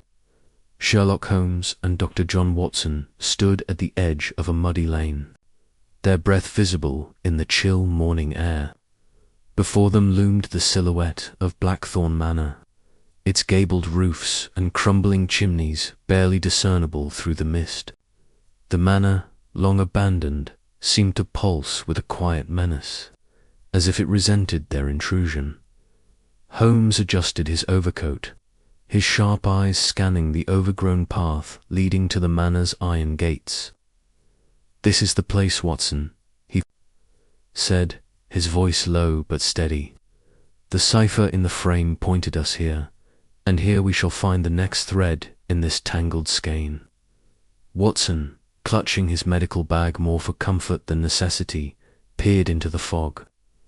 "I don't like the look of this, Holmes." The locals in the village were tight-lipped about Blackthorn Manor. One old man at the inn called it cursed ground, said no one's lived here since the murder. Holmes's lips twitched into a faint smile. "Superstition, Watson. The refuge of minds unwilling to face uncomfortable truths. A murder, however, is a fact, and facts are our allies. Come, let us see what secrets this manor holds." They pushed through the rusted gates, which creaked mournfully under their touch. The gravel path beyond was choked with weeds, and the skeletal remains of rose bushes lined the way, their thorns catching at Watson's trousers.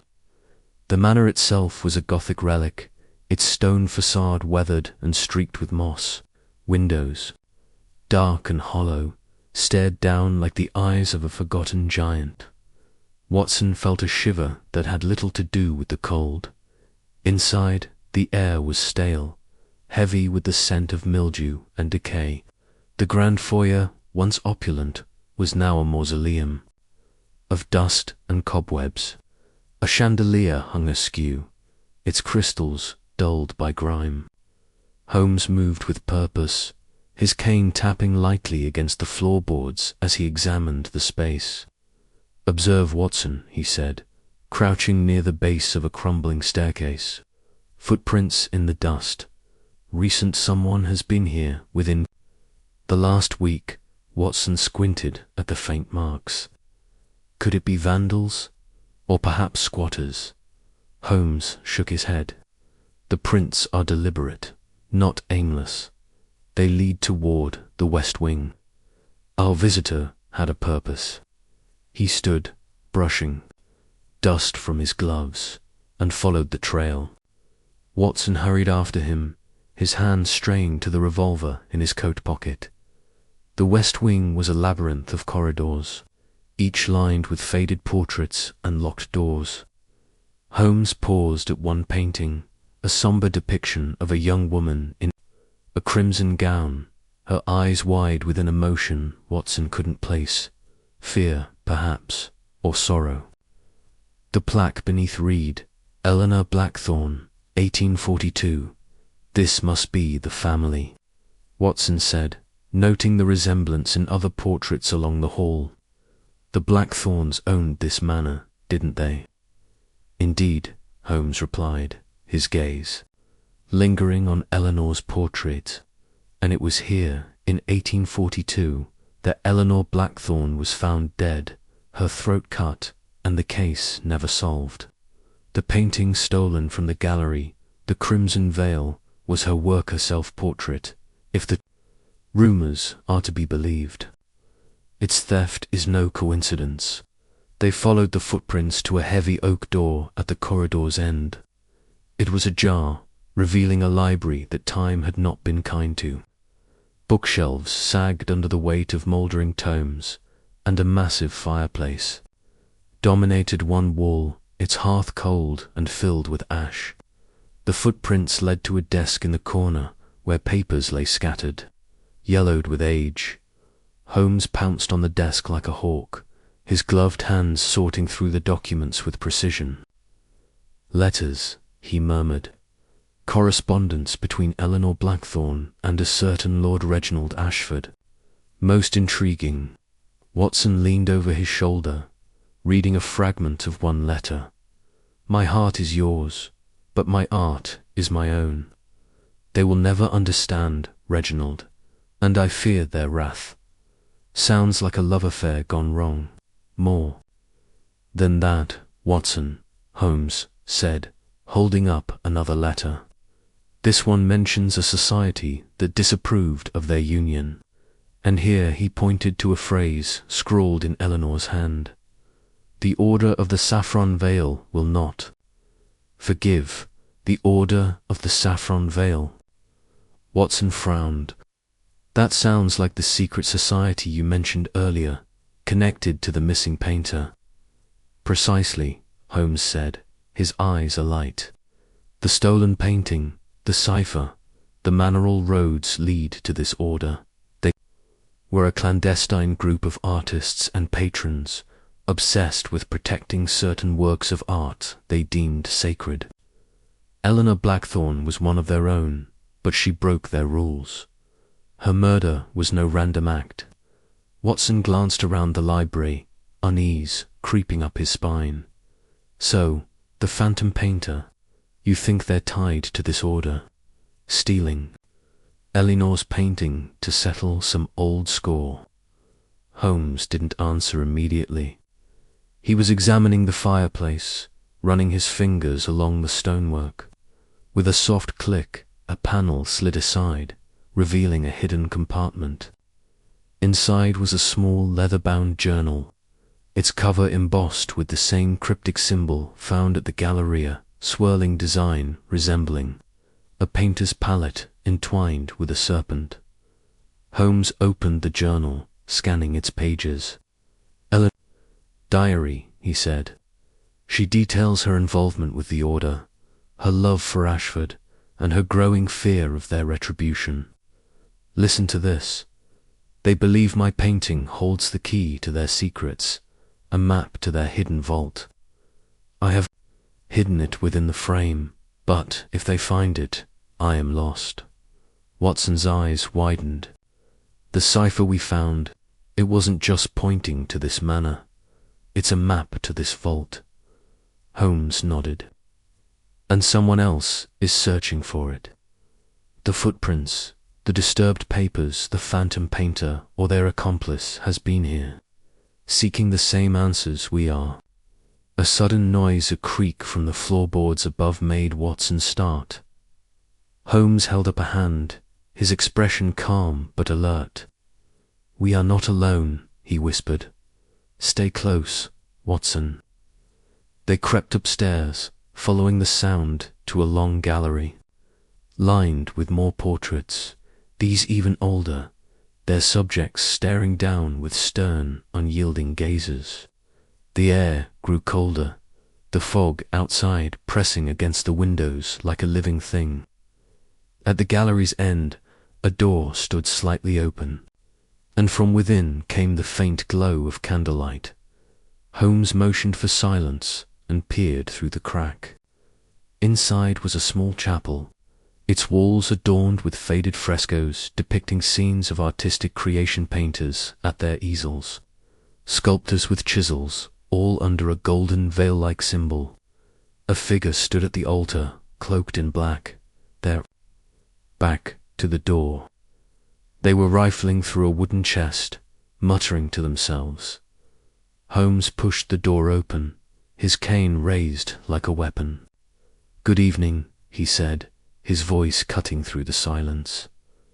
I believe you have something that does not belong to you. The figure spun around, revealing a gaunt face half hidden by a scarf. Their eyes, wild with panic, darted between Holmes and Watson. You, they hissed.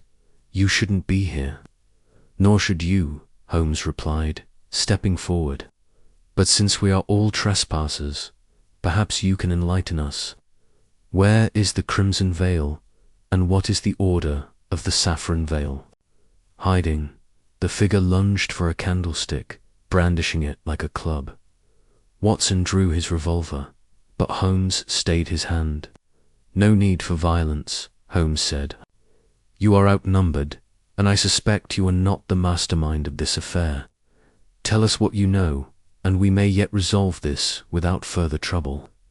The figure hesitated, their grip on the candlestick loosening. I was only following orders, they stammered. The painting, it's more than art. It's a key, the order. They'll kill me if I talk. "Then you had best talk quickly," Holmes said, his tone unyielding. "Who is the phantom painter?" Before the figure could answer, a loud crack echoed through the chapel. The figure gasped, clutching their chest, and collapsed.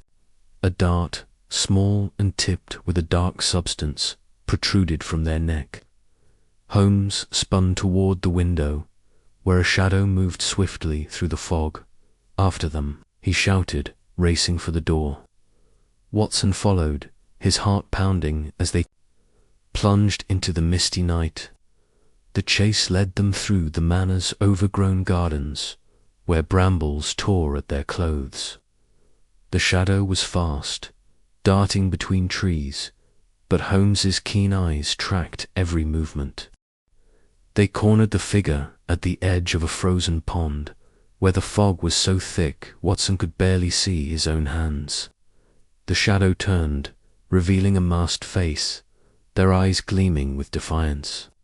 "You'll never stop us," they said, their voice muffled but resolute. "The veil protects its own." Holmes stepped forward, undeterred. "The veil is a myth, a cloak for cowards who hide behind secrets. Tell me what is in the vault. Why is the crimson veil worth killing for?" The masked figure laughed, a hollow sound. "You think you've won, Holmes. You've only scratched the surface. The vault holds power, power your mind cannot fathom." They reached into their cloak, pulling out a small vial. Before Holmes could act, they smashed it against the ground, releasing a cloud of acrid smoke. Watson coughed, his eyes watering, and when the smoke cleared, the figure was gone. Holmes stood motionless, his expression unreadable. "Clever," he muttered, "but not clever enough. They've confirmed the vault's existence. We are closer than they realize." Back at the manor, they examined the fallen figure in the chapel. The dart was poisoned, a rare toxin Holmes recognized from his studies of exotic compounds. "Curare," he said grimly. "A South American poison. Whoever the phantom painter is, they have access to resources far beyond London's underworld." Watson knelt beside the body, checking for signs of life. "Dead," he confirmed. "Poor devil." "They were terrified of the order." "As they should be," Holmes said, retrieving the wooden chest from the altar. Inside were more documents, ledgers detailing art transactions, names of collectors, and references to the order's rituals.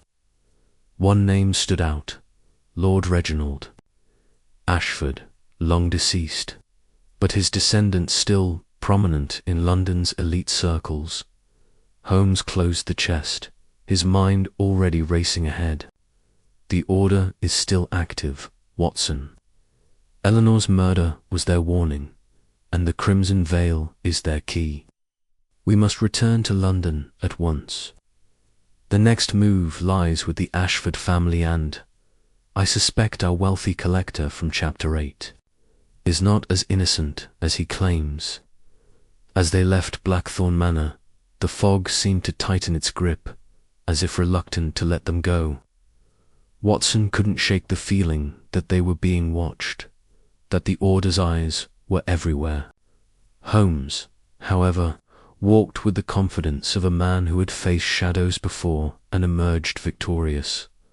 The journey back to London was silent, each man lost in thought. For Watson, the manor's secrets weighed heavily, a reminder of the darkness that lurked beneath the surface of beauty. For Holmes, it was a puzzle nearing completion, each piece falling into place with satisfying precision. The echoes of the past had spoken, and Sherlock Holmes was listening. Chapter 8: The Collector's Gambit. The rain fell in relentless sheets, cloaking London in a shimmering veil of mist and shadow. The gas lamps flickered weakly against the deluge, casting long, wavering pools of light across the cobblestones of Mayfair. Sherlock Holmes and Dr. John Watson sat in the dim interior of a hansom cab, the rhythmic clatter of hooves and the creak of wheels barely audible over the storm's ceaseless drumming. The cab lurched to a stop outside a grand Georgian townhouse, its white facade gleaming like a spectre in the gloom. This was the residence of Lord Reginald Ashburn, a man whose name had surfaced in their investigation with the subtlety of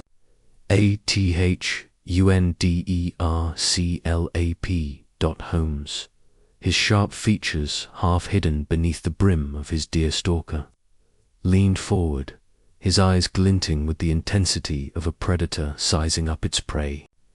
"Watson," he said, his voice low and precise, "tonight we tread on delicate ground.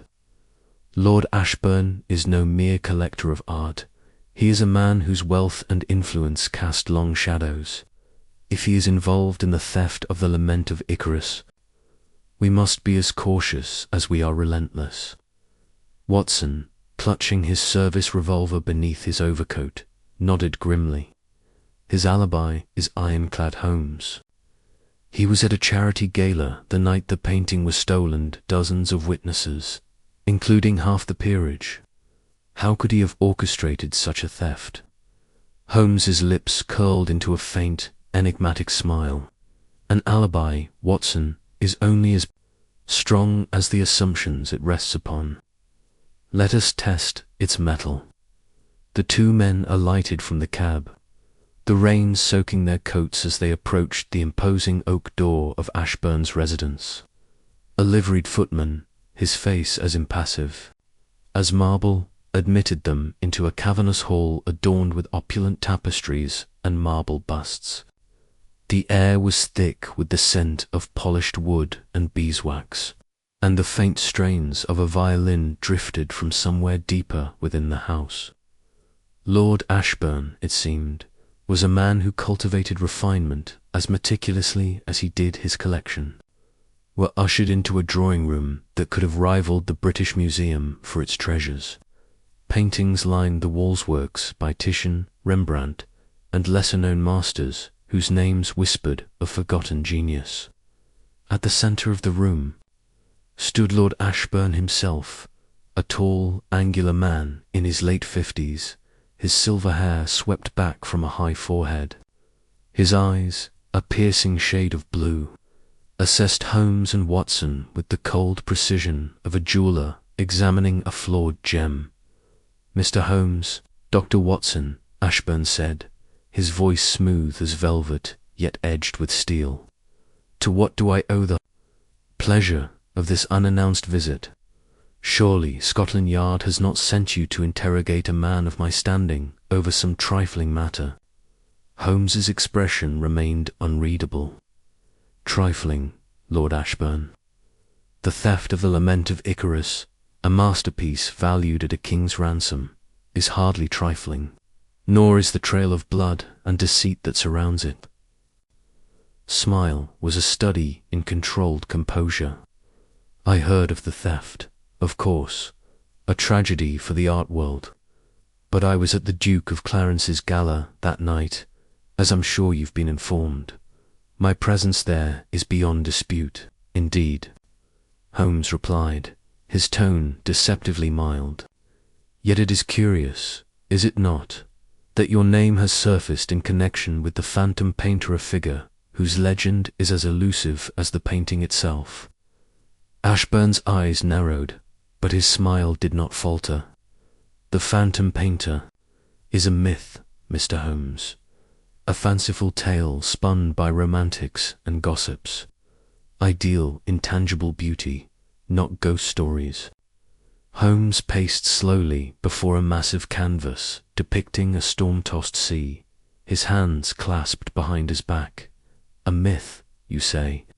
Yet the symbol left at the crime scene, a crescent moon bisected by a dagger, has appeared in connection with other thefts, all linked to your acquisitions, and the Lament of Icarus was last seen in the possession of a certain reclusive painter, one who, I have reason to believe, was known to you." Ashburn's composure flickered, a crack in the polished veneer. "You tread dangerously close. to slander, sir. I am a collector, not a criminal." Watson, standing near the fireplace, noted the tension in the room, his hand tightening on the revolver in his pocket. He had seen Holmes unravel men like Ashburn before, men who hid their secrets behind wealth and titles. But something about this encounter felt different. There was an undercurrent of danger, as if the very walls were watching. Holmes stopped, pacing and fixed Ashburn with a gaze that seemed to pierce through flesh and bone. "Let us dispense with pretense, my lord. The lament of Icarus was stolen not for profit, but for power. Its frame concealed a cipher, one that points to a forgotten manor in Sussex, a manor you visited 3 weeks ago, under the guise of inspecting a collection. Shall I continue?" Ashburn's face drained of colour, though he quickly recovered, his laugh ringing hollow. "You weave a compelling tale, Mr. Holmes, but you lack evidence. I suggest you leave before you overstep further." Holmes's smile was as sharp as a blade. "Evidence, Lord Ashburn, is a patient hunter. It waits, and I find it. For instance, the pigment traces found at the crime scene, ultramarine, mixed with a rare ochre match, precisely the materials used in a painting you acquired last month. The Siren's Call. A curious coincidence, would you not agree?" The room fell silent, save for the distant patter of rain and the faint ticking of a grandfather clock. Ashburn's hands, resting on the arms of his chair, tightened imperceptibly. "You are mistaken," he said at last, his voice barely above a whisper, "and you are wasting my time." Holmes inclined his head, as if conceding the point. "Very well, but know this.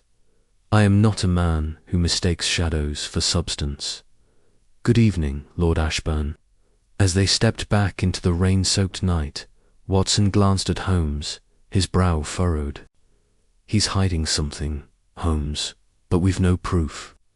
His alibi holds, and that pigment connection is circumstantial at best." Holmes's eyes gleamed in the lamplight. "Circumstantial, Watson, perhaps, but the threads of this case are weaving a tapestry, and Ashburn is at its center. His alibi may be airtight, but air, my dear friend, can be deceptive. We shall see him again on our terms." The following morning, the fog hung low over Baker Street, curling like smoke around the windows of 2-1B.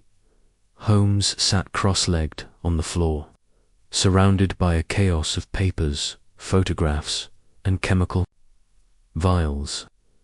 The air was sharp with the acrid scent of his latest experiment, a test to replicate the pigment traces from the crime scene. Watson, nursing a cup of tea, watched his friend with a mixture of exasperation and admiration. "Holmes," he ventured, "you're certain Ashburn is our man? His influence could make things difficult." "If we're wrong, we are not wrong," Holmes interrupted, his eyes never leaving the microscope before him. "Ashburn's wealth is a shield, but it is not impenetrable. The lament of Icarus was not stolen for its beauty, Watson, but for what it conceals. The cipher in its frame points to a manor in Sussex, a place tied to a murder from 1863, murder Ashburn's father was implicated in, though never charged." Watson's eyes widened. His construction of the manor, the connection to father, it's to neat Holmes. "You're saying the painting's theft is tied to a cover-up?" "Precisely," Holmes said, rising to his feet and brushing dust from his trousers. "The manor holds secrets, and Ashburn knows it. His alibi at the gala is irrelevant if he employed others to do his bidding. The phantom painter is no myth, but a Tula shadow cast by a man who prefers to remain in the light." Watson set his tea down, his mind racing. "Then what's our next move?" Holmes's gaze was distant, as if seeing beyond the fog outside. "We must go to Sussex. The manor holds the key to the painting's true value. But first, we need leverage. Ashburn's world is one of appearances, Watson. We shall use that against him. The journey to Sussex was a study in contrasts.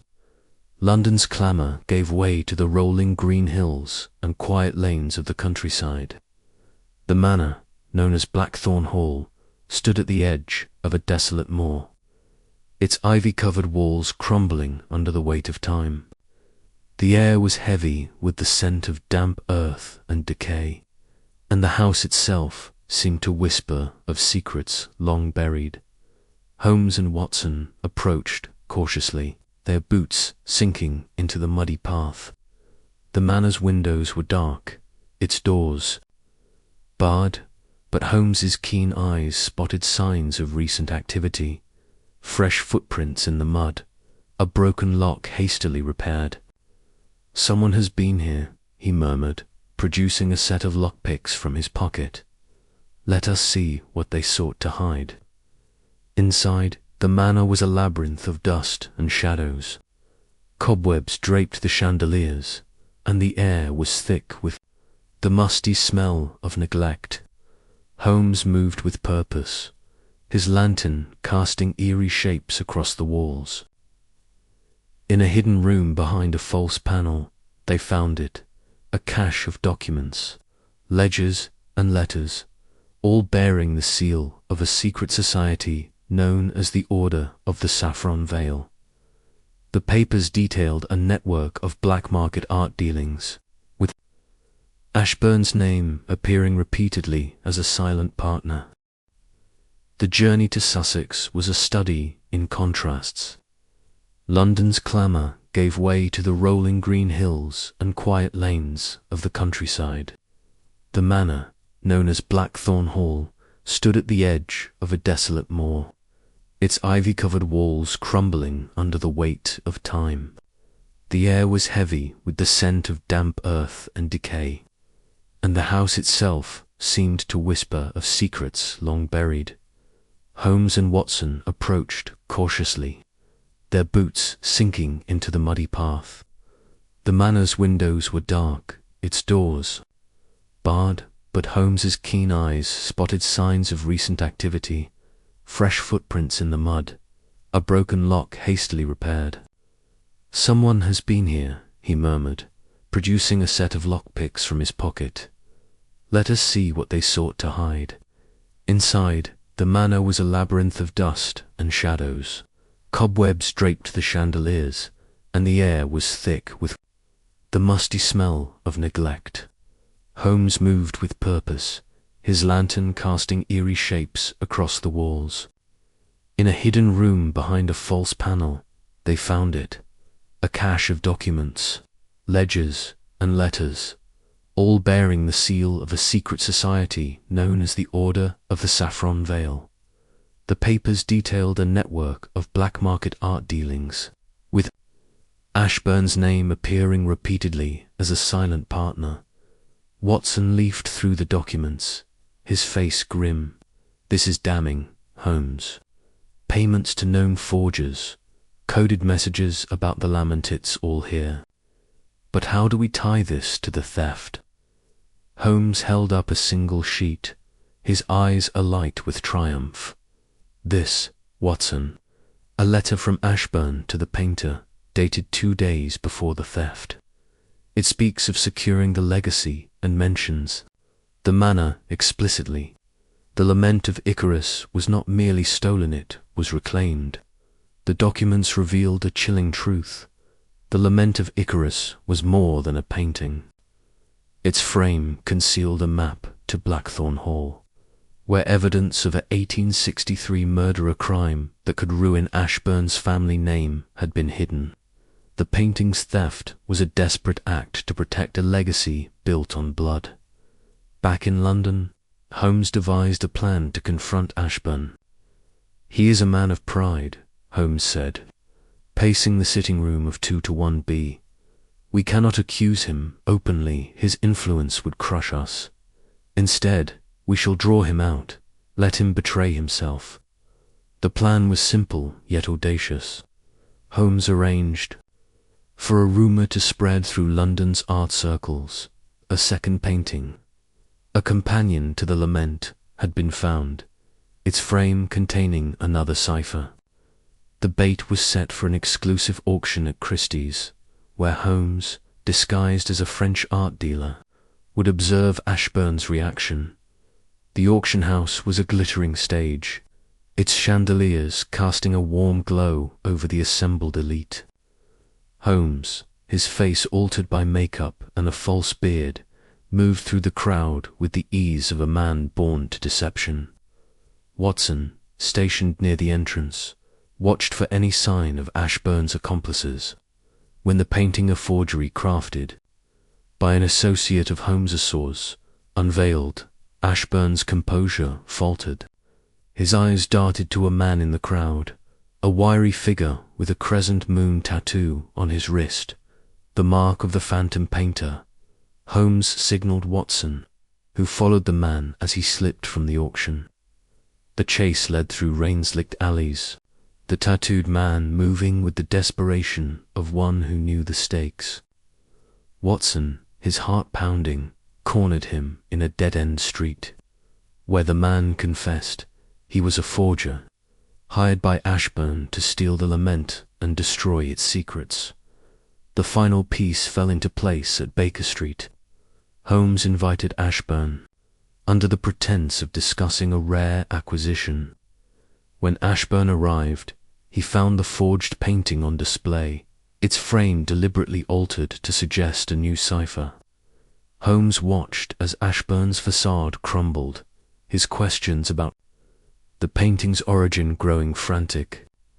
The trap was sprung when the forger, now in custody, provided a sworn statement implicating Ashburn.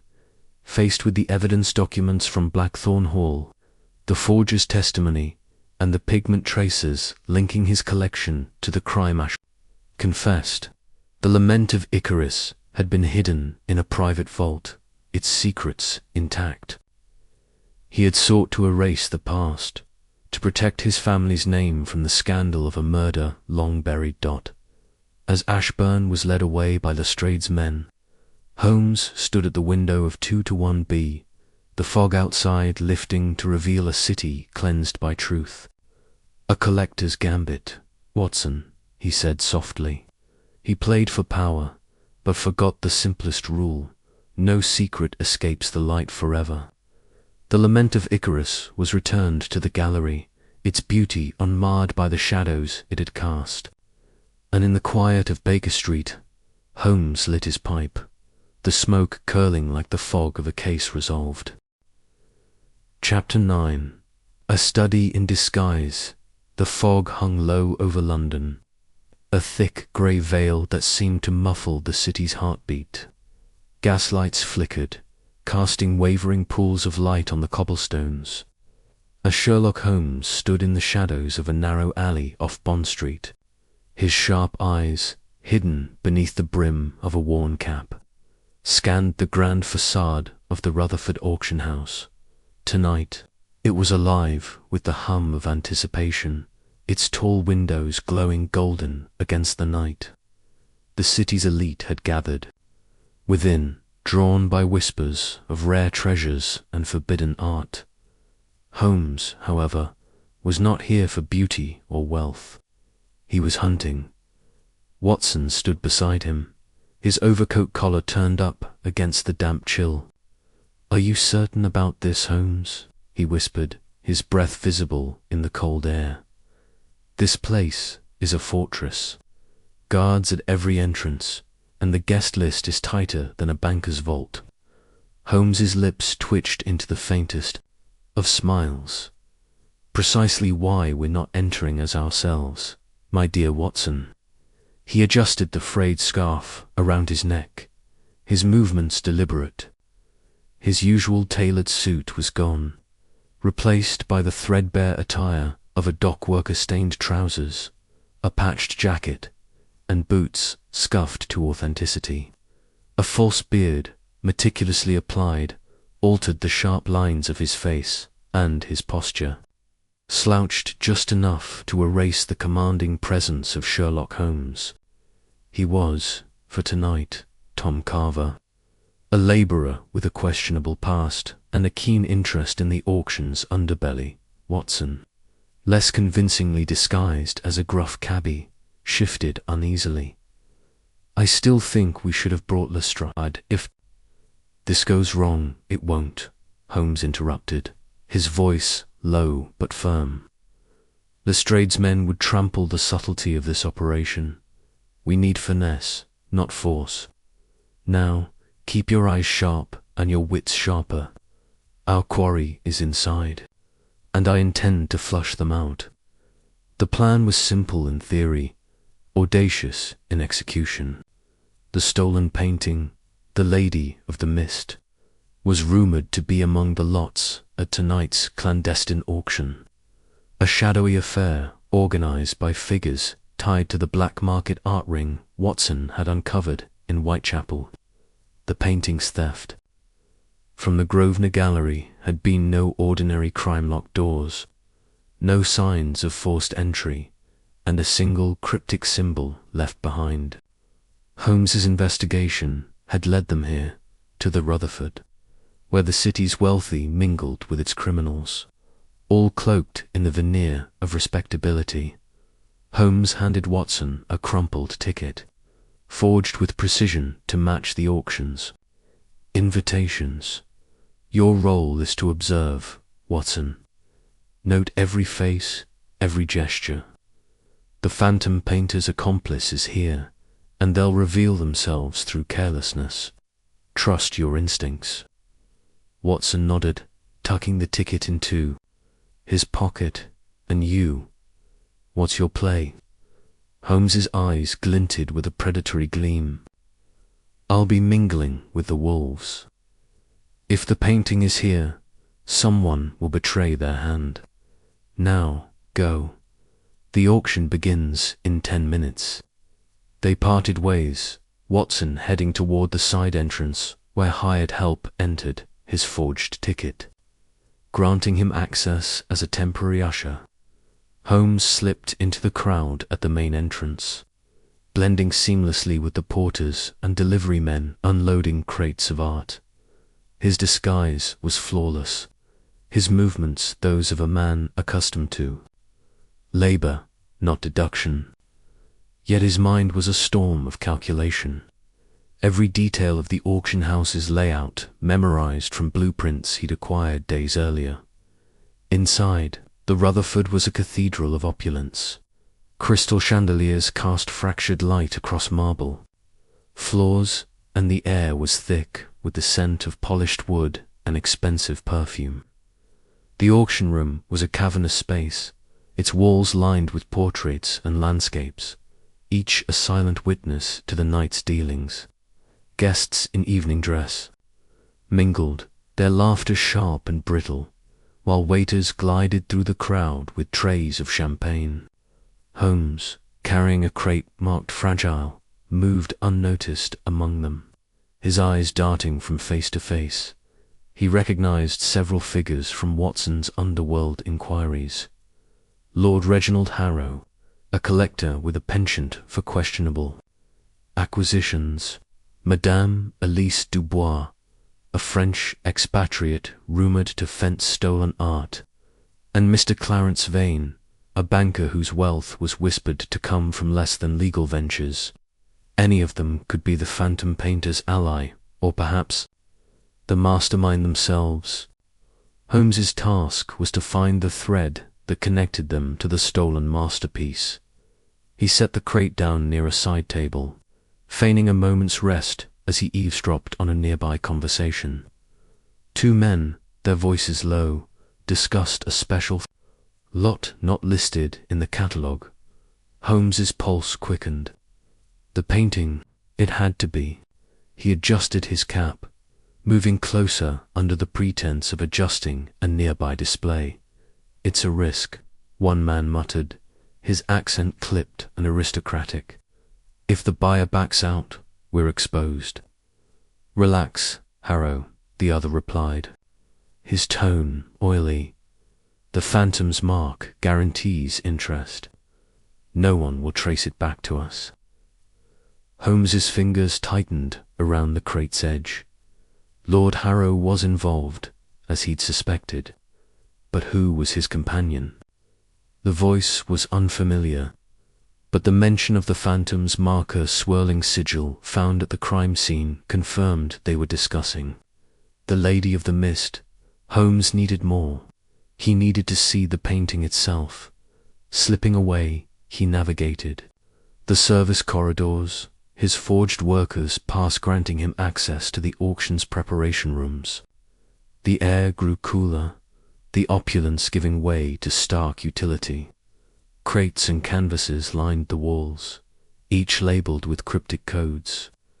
Holmes's eyes scanned them, searching for anything out of place.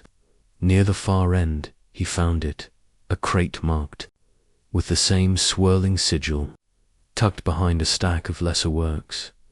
He pried it open with a crowbar, his movements swift and silent.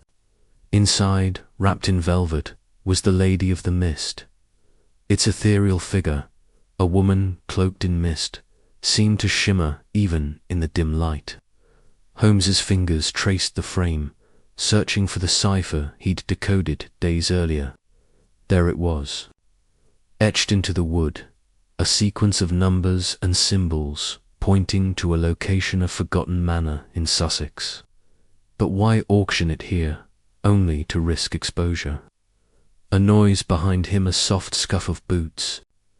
Holmes spun, his hands slipping to the knife concealed in his sleeve. A guard stood in the doorway, his expression suspicious. "Oi, what are you doing back here?" Holmes adopted the rough cadence of Tom Carver.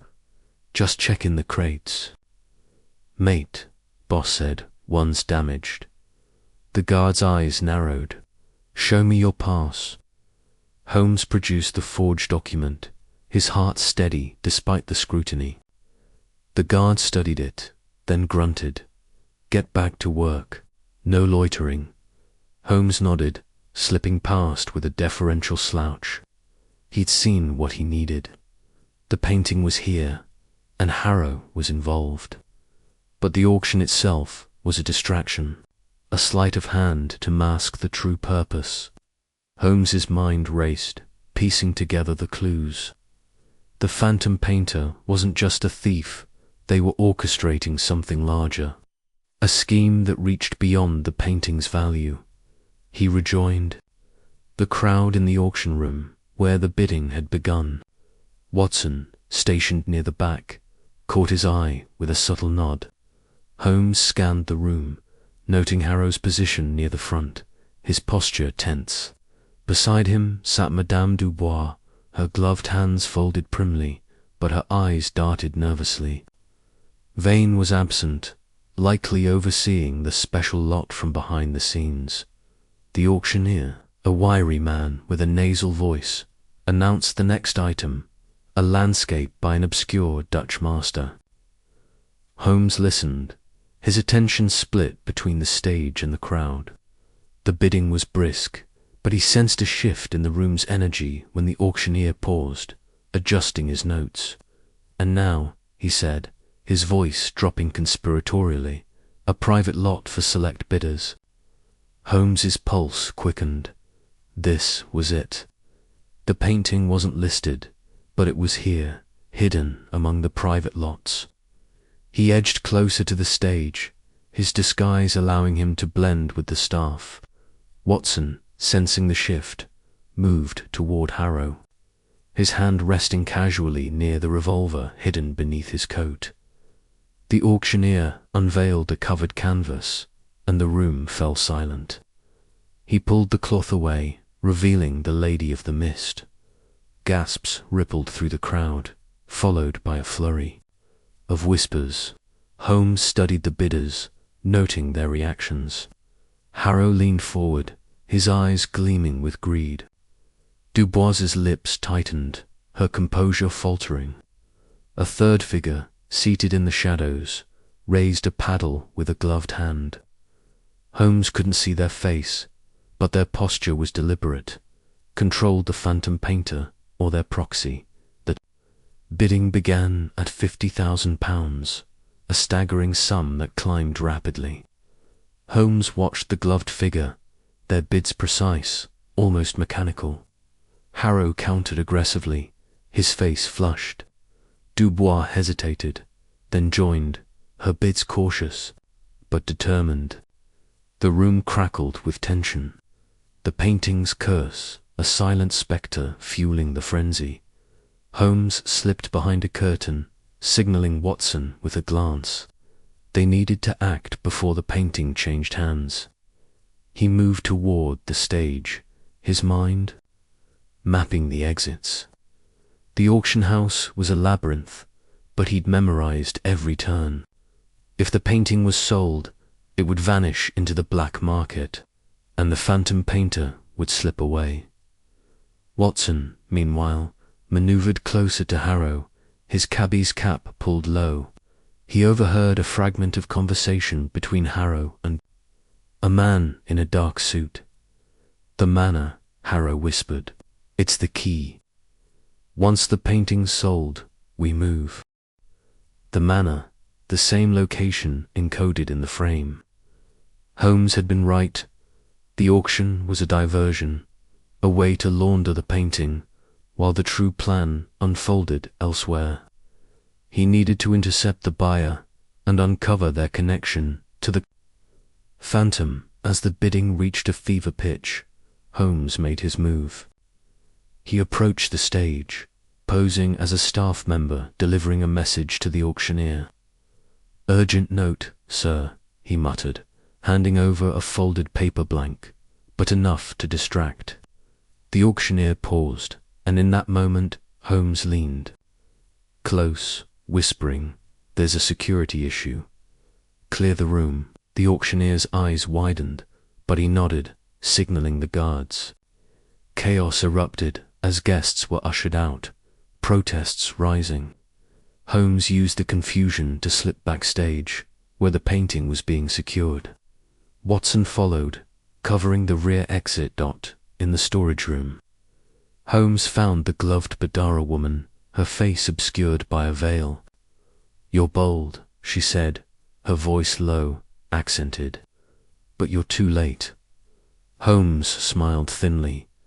"On the contrary, Madame, I'm precisely on time." She lunged, a blade flashing in her hand.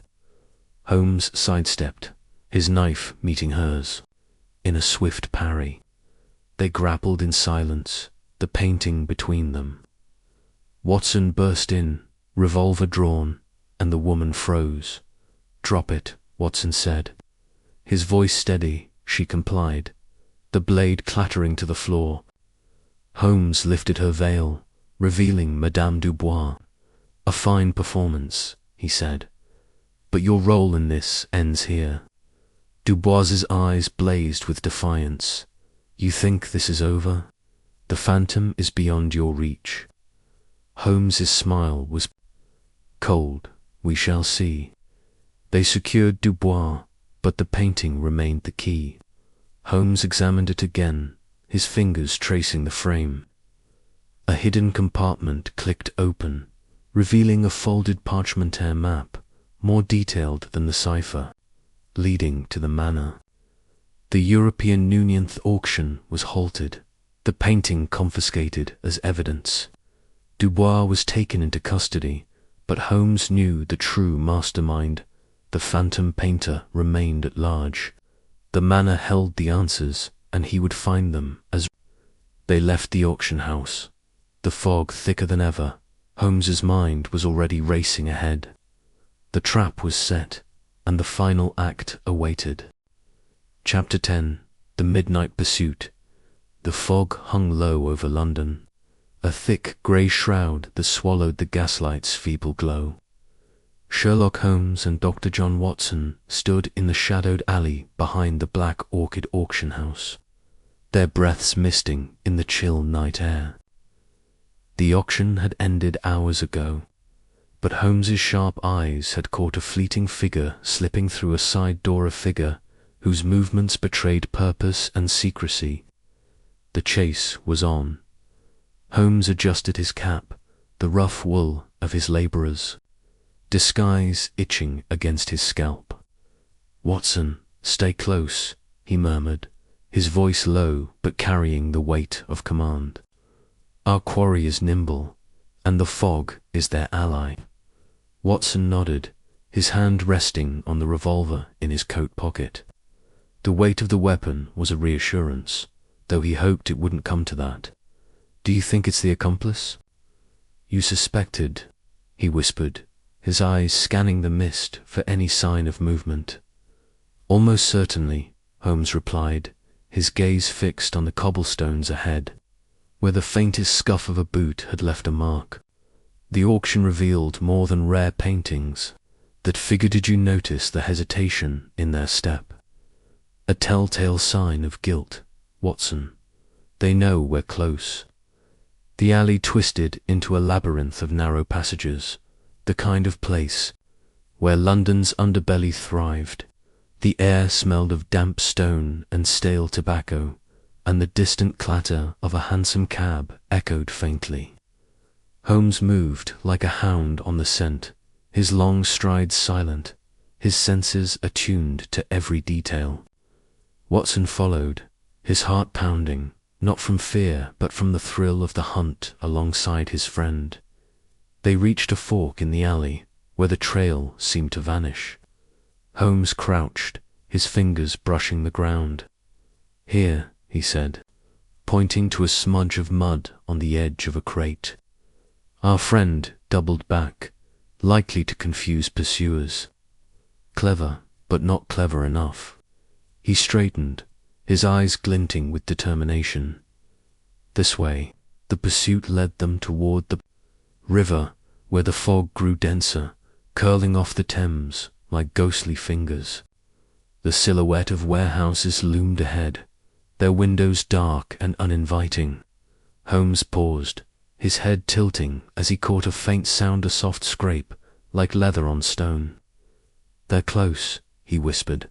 "Watson, prepare yourself." Watson tightened his grip on the revolver, his military instincts sharpening.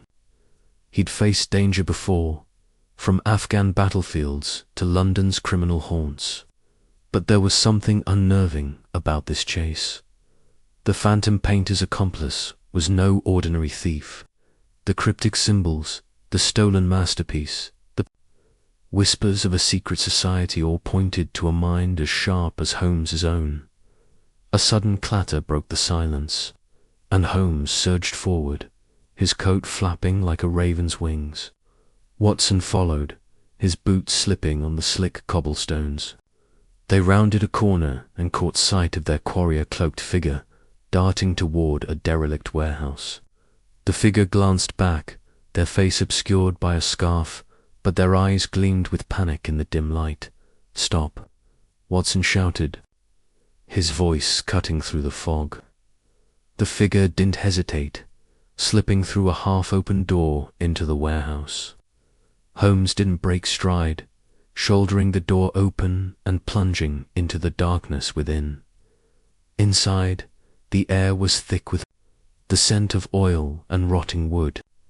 Crates and canvases were stacked haphazardly, casting jagged shadows in the faint moonlight filtering through broken windows. Holmes held up a hand, signaling Watson to stop. "Listen," he whispered. A faint creak came from above, where a rickety staircase led to a loft. Holmes's eyes narrowed, and he motioned for Watson to follow. They ascended slowly, each step threatening to betray their presence. At the top, they found a cluttered space filled with easels, paint cans, and rolls of canvas.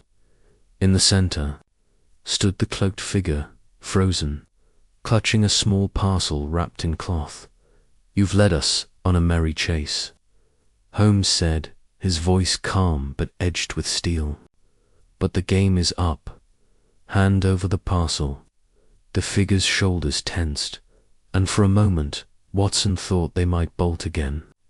Instead, they turned slowly, their scarf slipping to reveal a young woman's face pale, with sharp cheekbones, and eyes that burned with defiance. "You're Sherlock Holmes," she said, her voice steady despite the situation. "I should have known you'd find me." "Indeed," Holmes replied, stepping closer. "And you are Eleanor Gray," she said, her chin lifting. "But you won't get anything from me. The phantom painter's work is beyond your understanding." Watson frowned, glancing at Holmes. "The phantom painter? You're protecting them." Eleanor's lips curled into a faint smile. "Protecting? No, I'm ensuring their legacy. That painting, the one you're chasing, it's more than art. It's a key." Holmes's eyes gleamed with interest. "A key to what, Miss Gray?"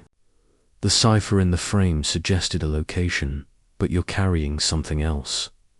"What's in the parcel?" Her grip tightened on the cloth bundle.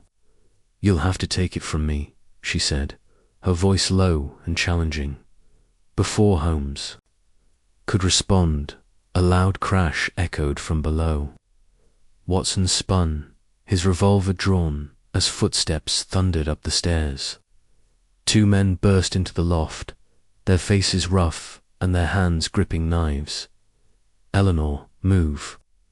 One of them barked. Holmes reacted instantly, seizing a nearby easel and swinging it like a club.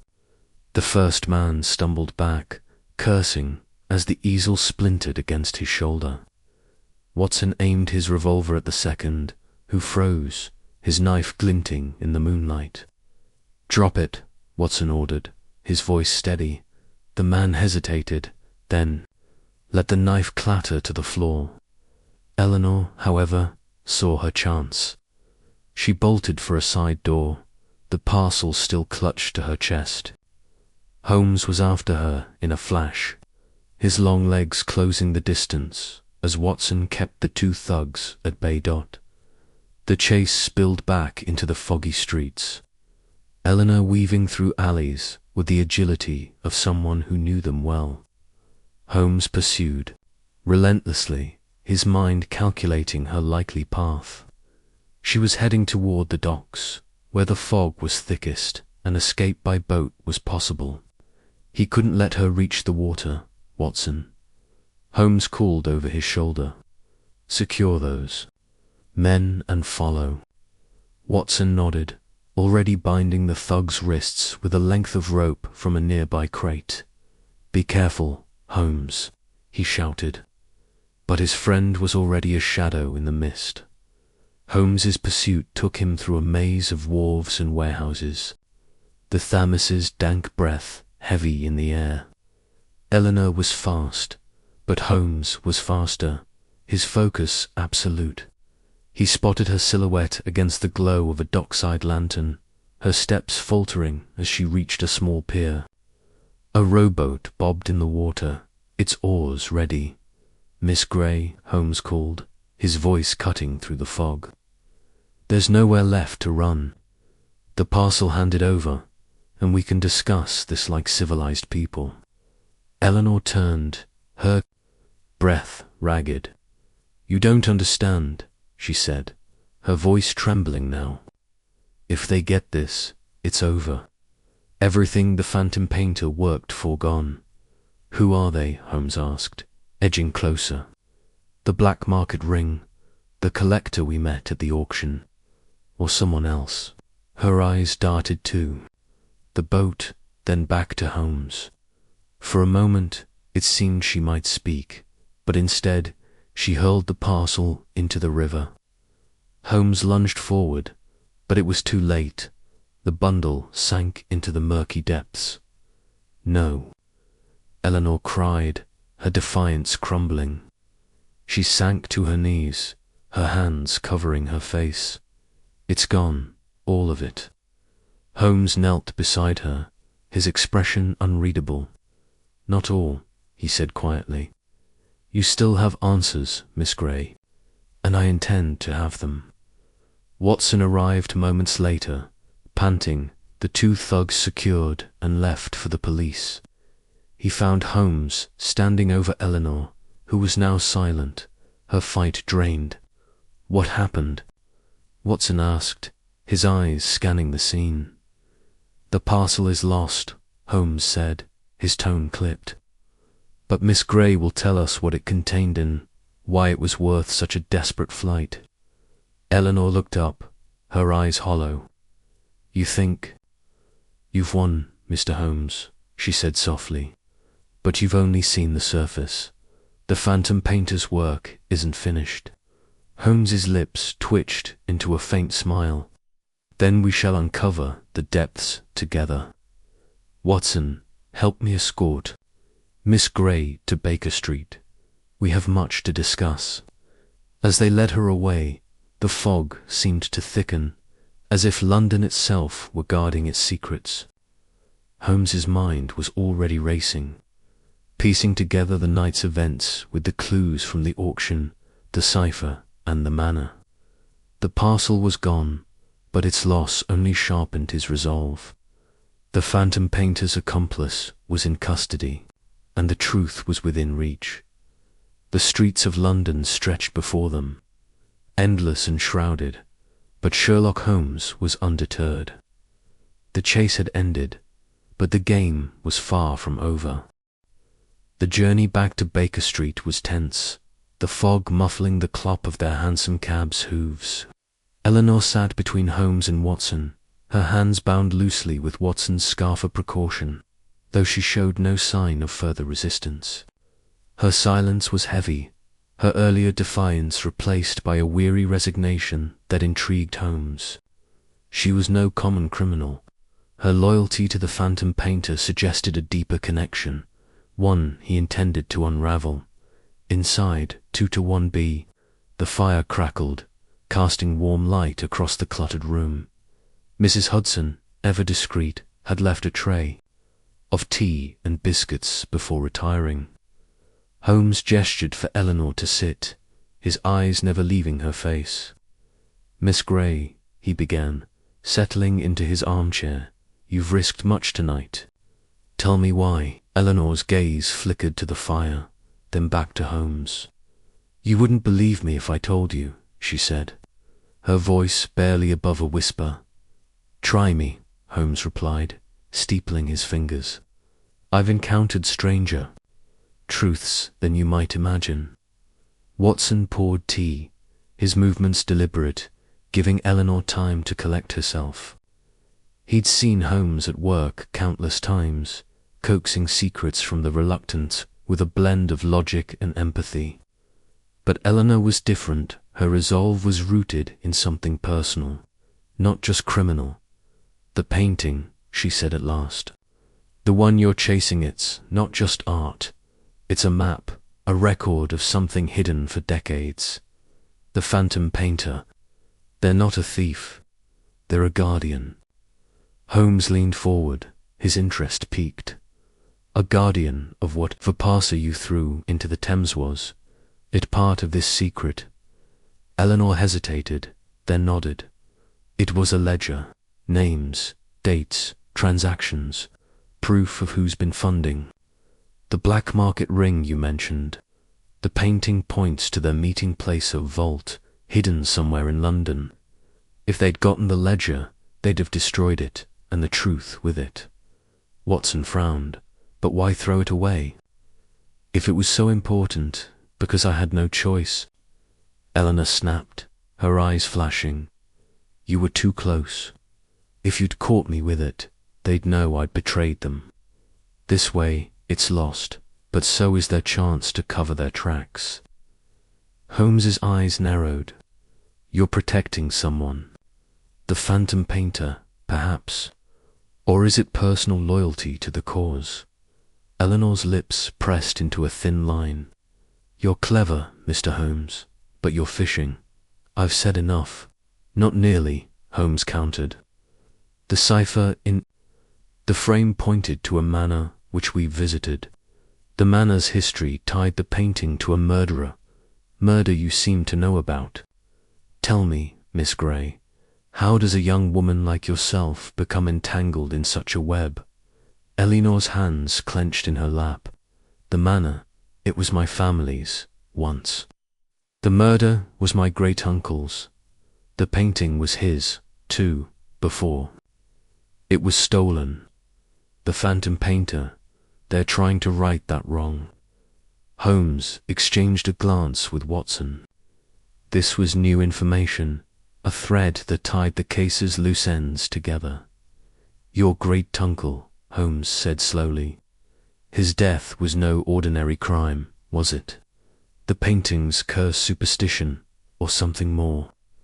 Eleanor's eyes glistened, but she held her composure. It's no curse.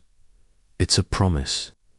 A promise to expose the truth, no matter the cost. The room fell silent, save for the crackle of the fire. Holmes leaned back, his mind racing through the implications. A family vendetta, a hidden vault. A ledger of names. The stakes were higher than a simple art theft. The phantom painter wasn't just a criminal. They were a figure of retribution, and Eleanor was their disciple.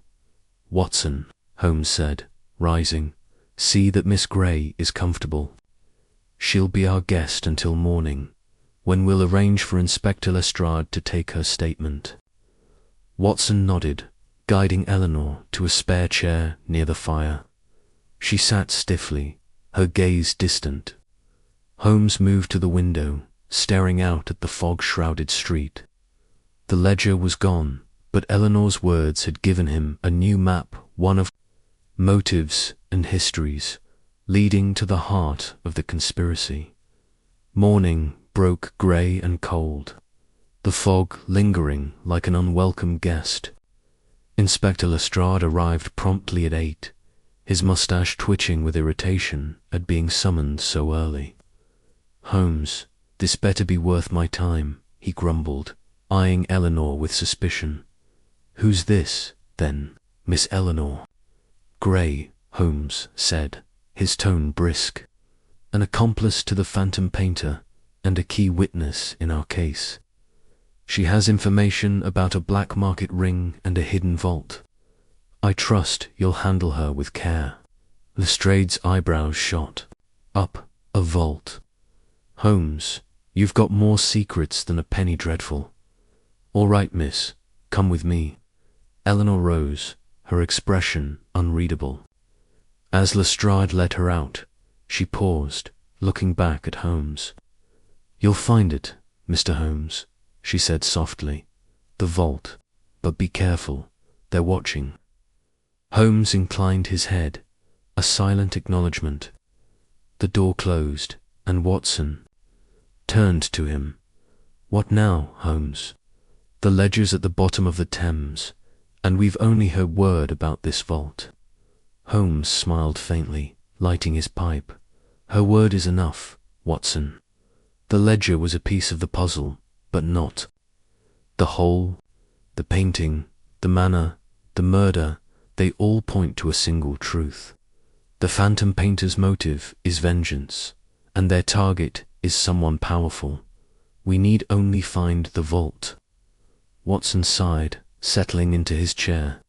And how do we do that? Holmes exhaled a plume of smoke, his eyes gleaming. We return to the painting's secrets. The cipher gave us the manner. The manner gave us Eleanor. The next clue lies in the painting itself, what's left of it. Tomorrow we revisit the gallery. As the fog began to lift outside, Holmes's mind was already at work, tracing the threads of the case. The midnight pursuit had ended, but the hunt for the phantom painter's truth was just beginning. The streets of London held their secrets close, but Sherlock Holmes was determined to pry them free, one clue at a time.